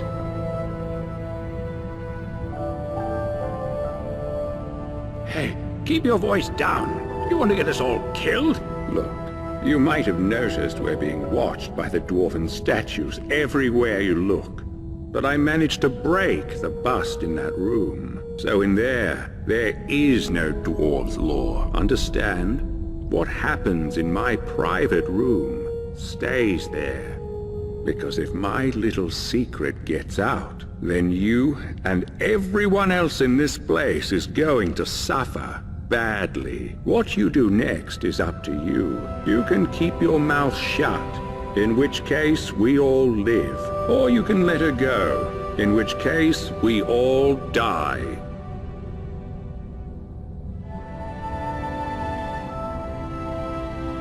Ha! We'll see if you've got the stomach to go through with it, even if it means getting yourself killed.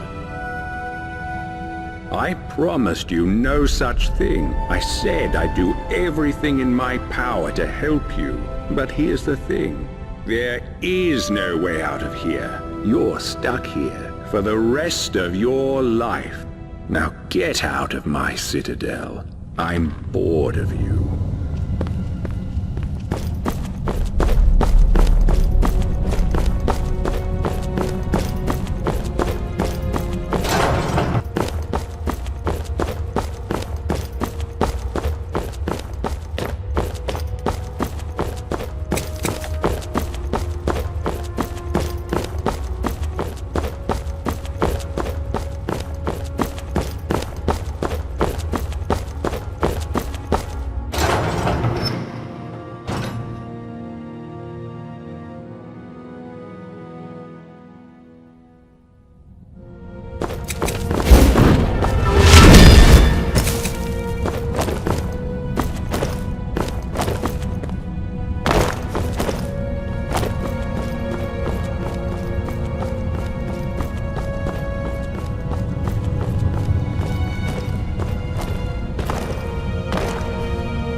do you want?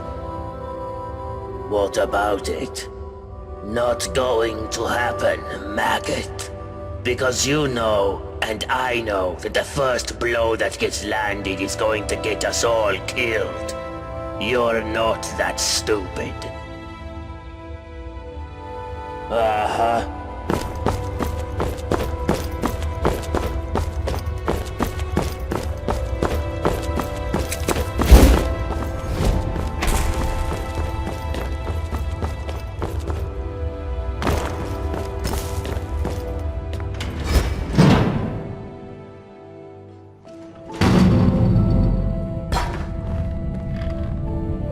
Hello, neighbor. Made any exciting new discoveries?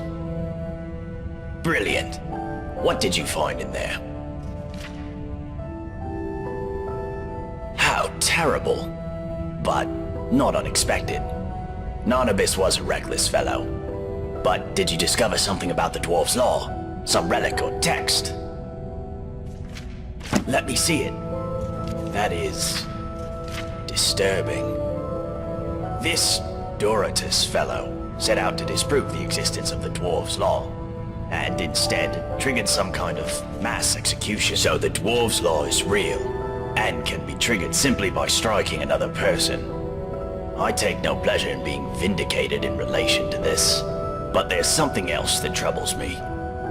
If the Dwarf's Law is still being enforced, does that not suggest the existence of some kind of judge? And this judge, who watches over us, must be somewhere inside the city. I need you to find whoever, or whatever it is. And when you do, well, I'm not going to say it out loud, but do whatever you need to do, for yourself, and for us all. Very well. Come back if you think of any questions about something you discover. What do you want? Bye.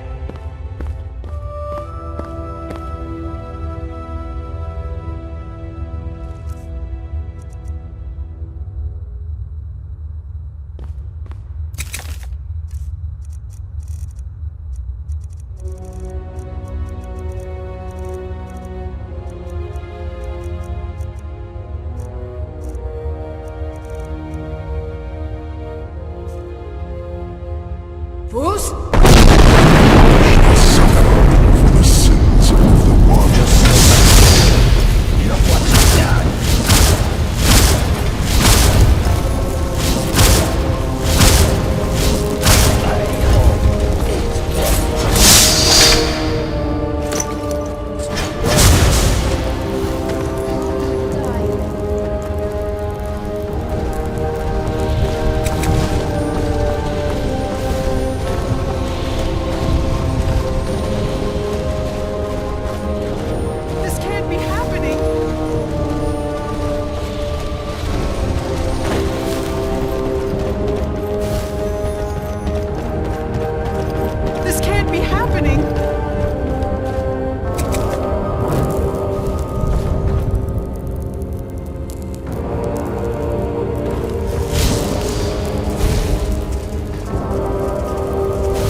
Stop this from happening.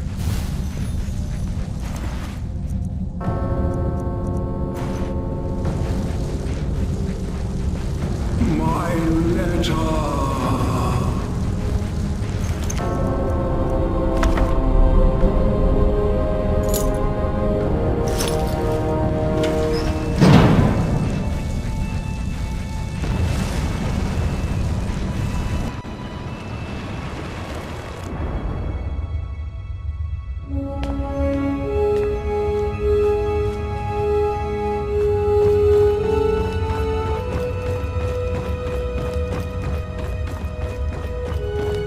there! Where did you come from?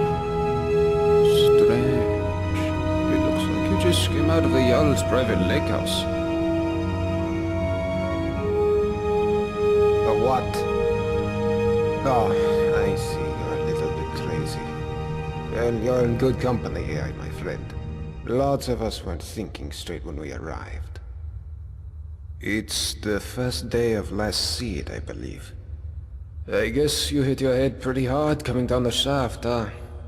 It's the 194th year of the Fourth Era, of course. Look, you seem a little... you know. So I'll make this nice and simple for you. Live by our laws, and we'll all get along just fine. Don't hurt anyone, don't steal anything. The Jarl can tell you more, and help you get settled in. Follow me. So, this is our farmland where we grow all the food you'll ever want. As long as all you ever want is leek, cabbage, and potato. If you have goods, the merchants at the market up ahead will be happy to see you. Most of us have few belongings, just what we brought in with us. Morning, Gulvar. Morning, Yzmar. Above us is the sun under the ground. It's strange and no substitute for the real sun, of course, but these days it doesn't bother me. What bothers me is the Citadel folk. Take Jormund, for example, standing up there on his balcony looking down on us. Just look at him. Yeah, Jormund, you're a really big man, aren't you? Milk drinker. Aren't you going to introduce me to your strapping new friend, Gulvar? We're on our way to see the Jarl. There'll be time for you to get your claws into our friend here later. I look forward to it. You should come for a drink at my tavern, the Golden Sentinel, tonight. Just about everyone's there after dark. Be careful with Rastasia. She... well... it's not my place to say. There's enough gossip in this place as it is. It's a small city after all. Only 24 of us at the moment. 23 if you don't count Brandis, who's halfway to the next life. Luke is barely managing to keep him alive.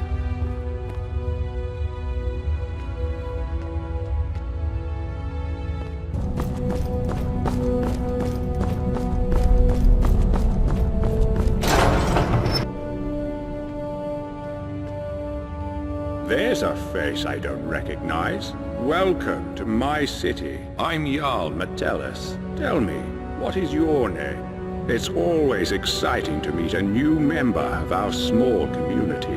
Now, before I forget, since you're here for good, you'll need some quarters. Here's a key to the last vacant chambers down in the city, between Brawl and Luki. It's all yours. Now tell me, what brings you to my city? I sent you here.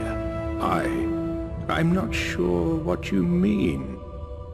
Well, let's see. This is my handwriting. The victim, this is real, isn't it? But that's odd. My letter makes no mention of what caused the disaster. I suppose I was in a hurry. So the dwarves' law is real, after all, just as we always suspected. But you know who broke it? Who was the culprit?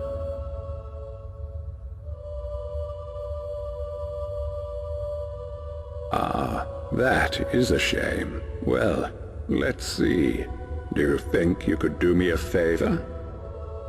I need you to investigate. You must work out. As Jarl, I authorize you to go. I can't promise. And of course, now what do you say? Will you help me? No. What do you mean, no? Don't you realize you're in just as much danger as the rest of us? Look, don't think you're getting out of here alive without my help. I expect you'll come around to my way of thinking once you realize that. Now get out of my citadel and come back once you're willing to see sense.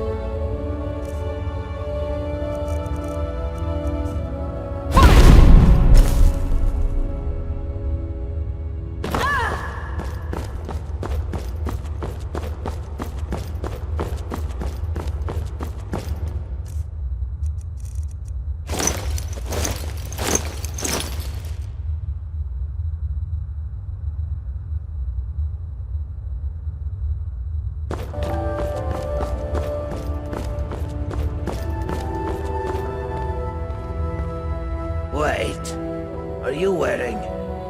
Strange. You're wearing the same armor as me.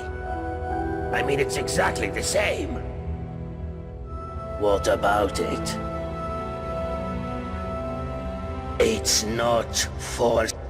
Uh-huh. We can talk, but be quick. Domitus could be back any second.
I've been waiting for you, Dovahkiin. Of course, to me, your memories are an open tome. To begin with, I know you have trespassed countless times against others of your kind. And I know you have dabbled in petty thievery, stealing the meager possessions of your own kind. I know you have used treacherous poisons to debilitate your enemies. Liar. I also know you have come the future. And why is that? Is your desire for power so great that you would break even the laws of time for it? It makes no difference. You will not take it from me. You would not be so foolish as to break my law.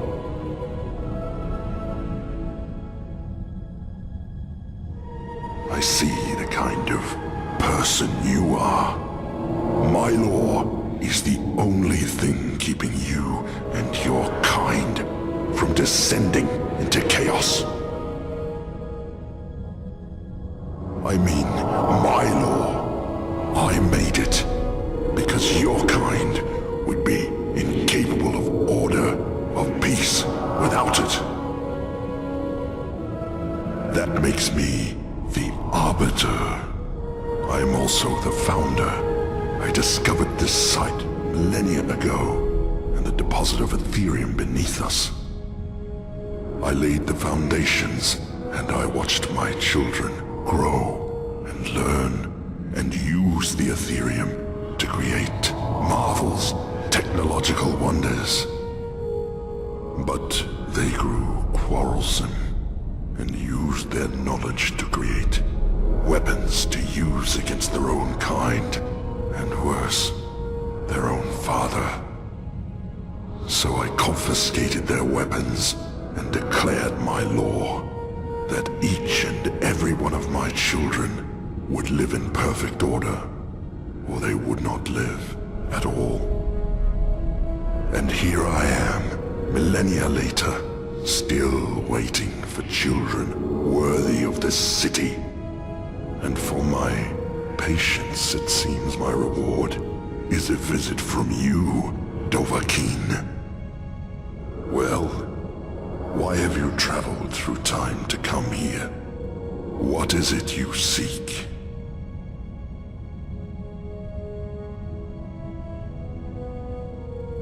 Ah, if only you could read my memories as I read yours. Very well. Ask your questions.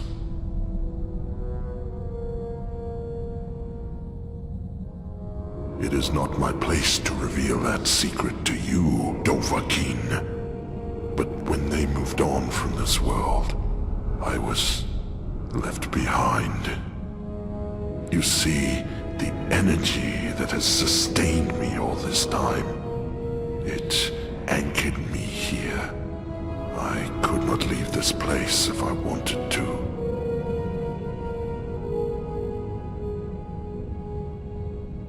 2,000 years in your terms, but time is different down here. I count time in waves, generations, civilizations. You and your kind up above are number 322. You wish to be ageless, like me. In truth, time passes differently in here. It would take an eternity just to explain it to you. So I see. Now, state your purpose here. Speak plainly. What crimes has this self-proclaimed Jarl committed? I see you believe what you are saying. It seems my misgivings about your kind were justified. He and his subjects must all be purged. Now, while I commend your honesty, I am afraid you too must be punished, for my law must be upheld. Goodbye, Dovahkiin.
What are you talking about?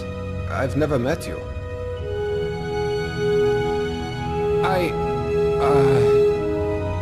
You're right. I was.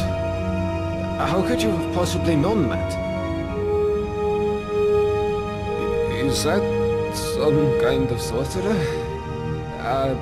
Well, I don't want any trouble. Let me get out of your way. Let's forget this happened, shall we?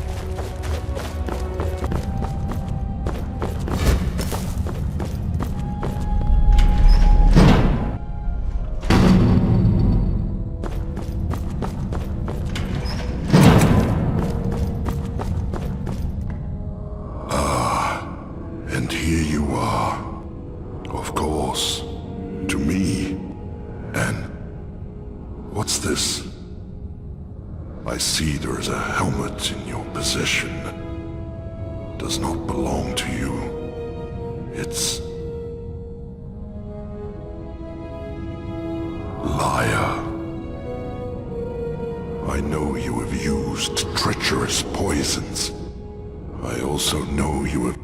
It makes no difference. I mean, my law. I made... That makes me the arbiter.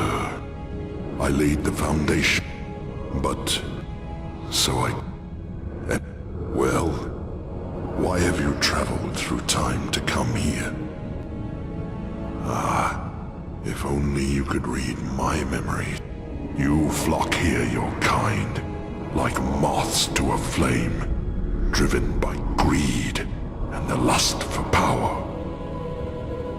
You are warned about my law, and when you disobey, and you always disobey, you force my hand, bringing death upon yourselves.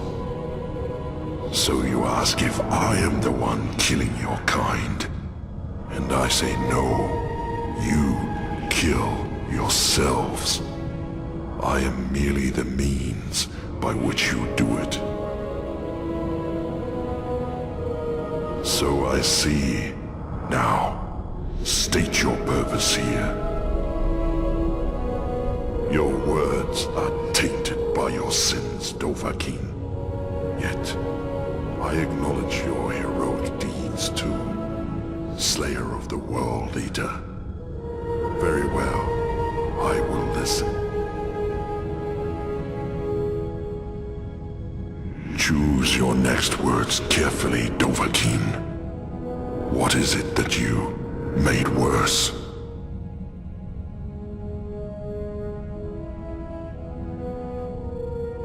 You admit to breaking my law. In the future, at least this explains why you traveled back in time.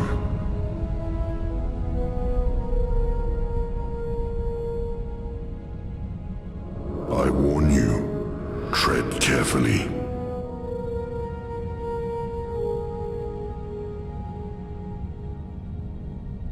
Everything I have done here, everything I have done, has been...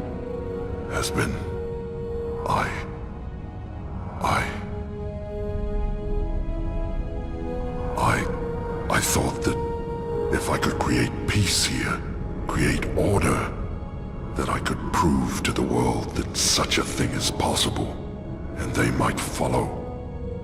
When the first of your kind disobeyed my law, I was disappointed. But I thought, if I was patient, the next wave might fare better. But that wave met the same fate, and the next wave after that. They betrayed me, and I had no choice but to wipe the slate clean. But the more I failed, the more firmly I had to believe that I would be vindicated one day. But I have suspected for a long time that day would never come. And now I see it never will. There is no place for peace and order in this world. I will stop. From this point forward, your kind will be free to live how they choose, in whatever chaos and squalor they create for themselves. I will destroy this Ethereum to ensure your kind can never exploit it, and you may all return to the world of man, should you wish. But I warn you, Dovahkiin, making these changes will create a paradox in time. The events that brought you here will never have taken place. What will become of you is difficult to predict, but that is the risk you have taken by interfering with the past. Now, are you ready?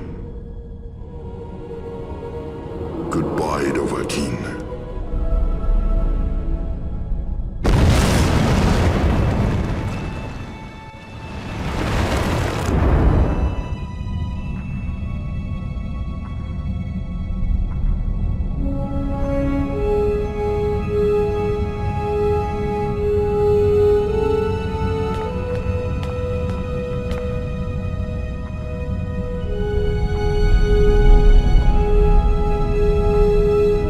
Hey! You started me there. Wait. I know you. You're...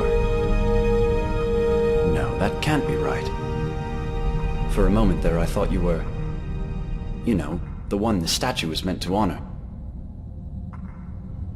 Cassia! Oh, I completely forgot! I asked her to wait for me at the top of the lift and...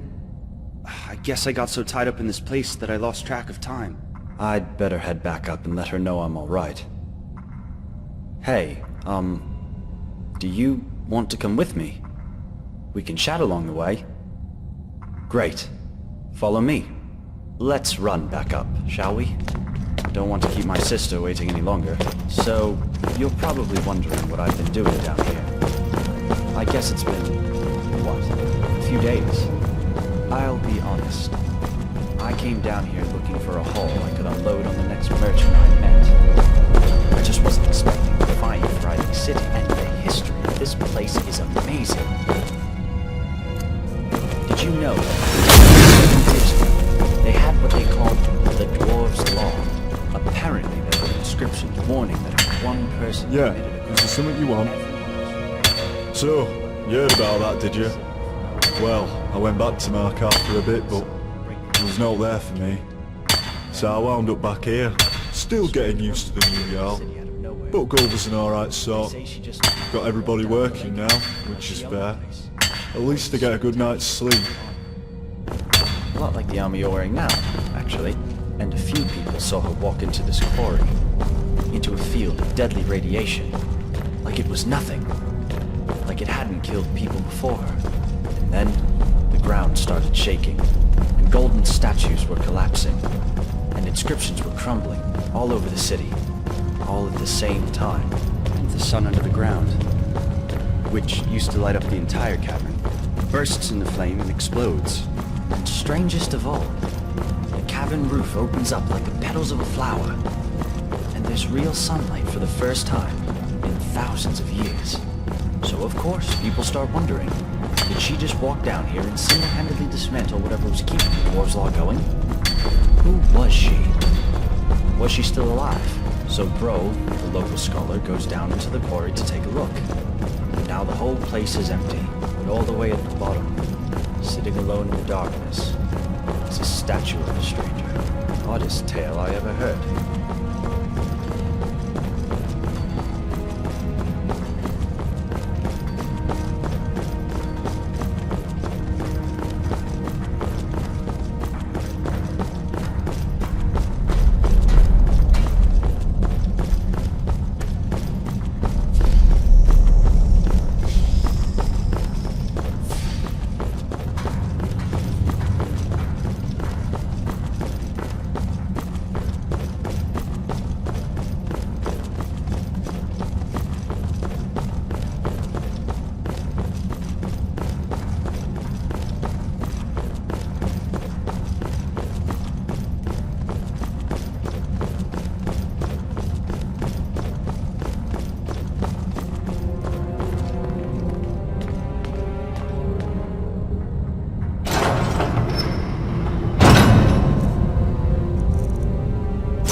Hey, I remember you.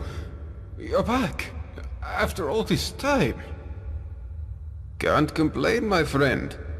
You know, not long after they executed Metellus, turns out he was behind Macy's disappearance.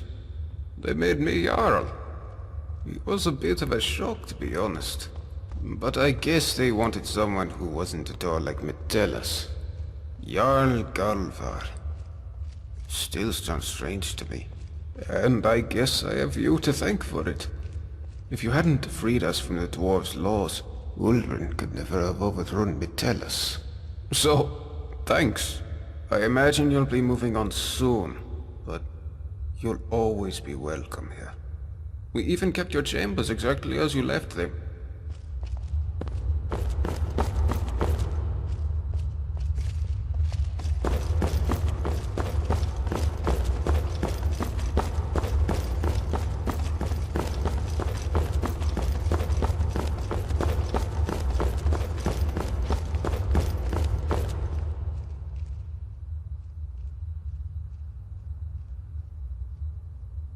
Wonderful, actually. Gaia and I are still researching this place, of course. But now we get to share our research with the outside world. But I must ask, what happened down there, under the city? What did you do? You convinced him, you say? Well, if it is as you say, you must be terrifyingly persuasive. I only wish I could have been there to see it. I can see that you have somewhere else to be. But perhaps one day when you have the time, you'll let me record your story in my journal for posterity.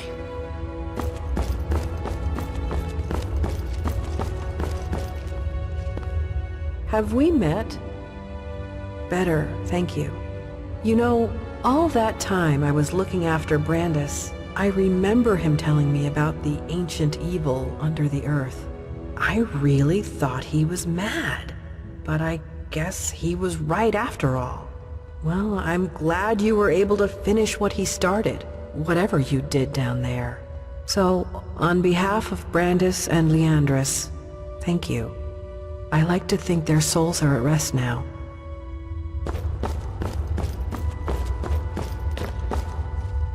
Oh, hello. Do you like my fancy new clothes?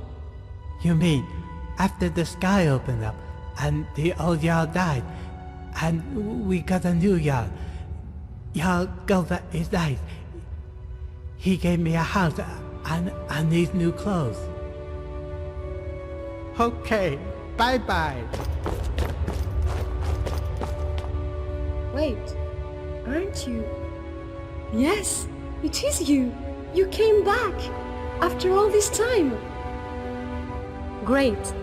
Bron and I are still working together toward a better understanding of the dwarves. But personally, I think the greatest mystery in this place is you. I mean, you showed up 7 years ago out of the lake house and charged down into the tunnels like a knight in shining armor. Then, the city transforms around us, and you're just gone. So I have to ask, where have you been all this time? You're a time traveler? Incredible! I suppose that explains your sudden appearance as well. Well, I won't take up any more of your time. I have to write all this down. Now, where did I leave my research note? Oh, it's you. I didn't think we'd ever see you again. Oh, so much better. And thank you for whatever you did down there under the city. You know what? I don't even want to know. Everyone's a bit more relaxed, including poor old Rikus. He and I are... well, we're seeing each other. Turns out, he's a beautiful man once you get to know him. You know, well, it's great to see you again. I know you'll be off on your next adventure soon. Still, you'll always be welcome here, my friend. Come back soon!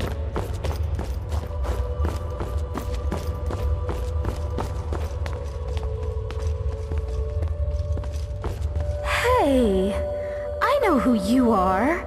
It's wonderful to see you again. Oh, you wouldn't believe what a difference it's made. A beacon I finally felt safe enough to have another son. His name's Malik and he's 6. He's just discovered his love for running. And fortunately, running isn't something Habik and I have to do anymore. We're safe here. I have no idea what you did to bring an end to the Dwarves' Law, but whatever it was, thank you so much. We'll never forget you. Thanks again for helping reopen the East Empire Company. And have them import me some of that aged Breton cheese. Hey there. I've been great! I mean, my father was overthrown not long after that, when Ulrin discovered he was keeping Macy chained up in his locked room. Ulrin dragged him down to the city and executed him in front of everyone. Horrible business. But now, I'm free to wander Skyrim as I please. Of course, I don't, because it's just awful out there. Nords everywhere. I prefer it down here.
I know. Sorry, Cass. I lost track of time again. It's just that this city is so amazing. You have to come down with me and see it for yourself. I promise. It's perfectly safe. Well, all right. But first, let me thank our friend. Thank you so much for bringing him back in one piece. I really thought I'd lost him. I can't thank you enough. Now, I promised you a reward. This is something I always carry with me, and it's become very dear to me. I'd like you to have it. Thanks again. My brother and I are in your debt.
Fools! The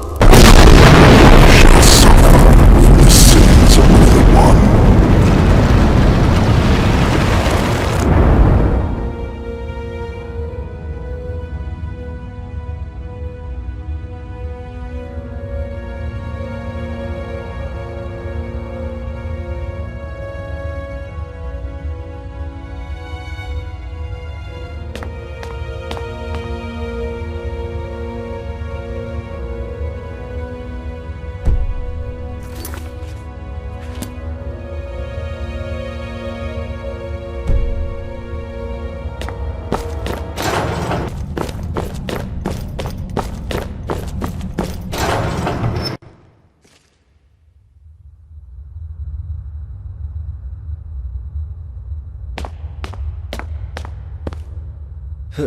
Hi there.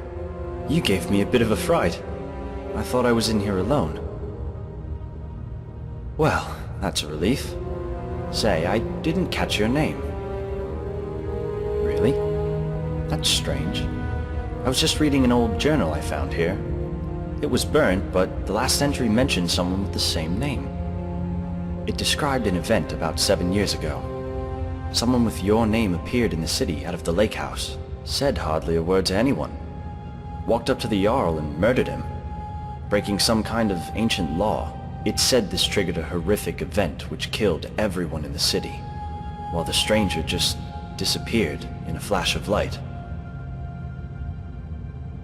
I'm not sure I understand. I'm sorry, come again?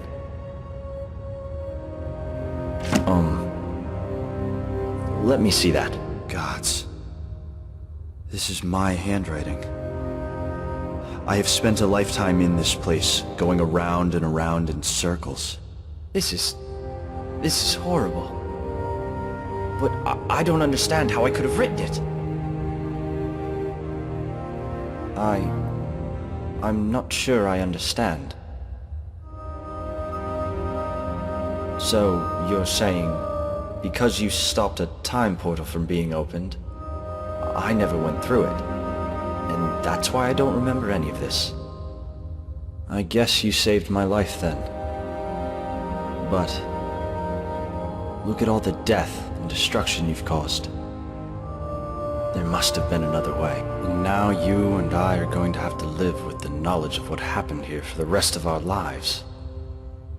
I almost wish you'd just let me die. I've been ready to get out of here from the moment I set foot in this place. I have one idea. There might be a way out through the bathroom, through the pipes that bring water into the city. There's a cracked wall. I'm not strong enough. But I think if you hit it really hard with a mace or a warhammer, we might be able to escape through there. It's this way.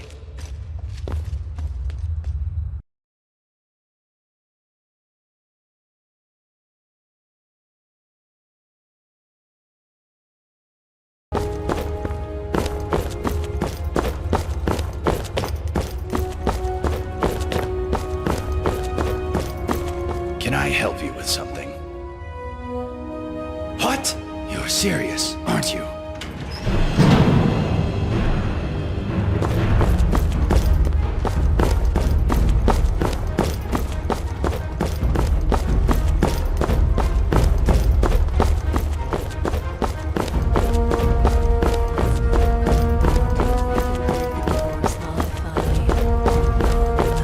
Yes. Whatever you were thinking of doing, yes. You have to ask when someone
I hear you've been keeping my wife prisoner.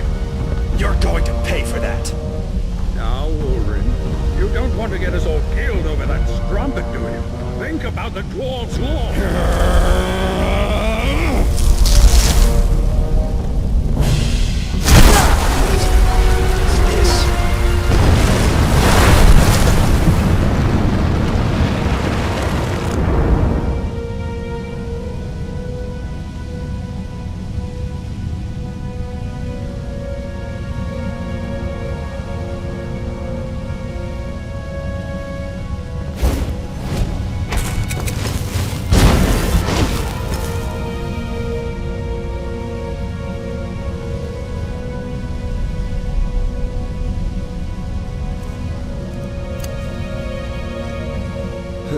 Hi there. You gave me a bit of a fright. I thought I was in here alone. Well, that's a relief. Say, I didn't catch your name. Really? That's strange. I was just reading an old journal I found here. It was burnt, but the last entry mentioned someone with the same name. It described an event about 7 years ago.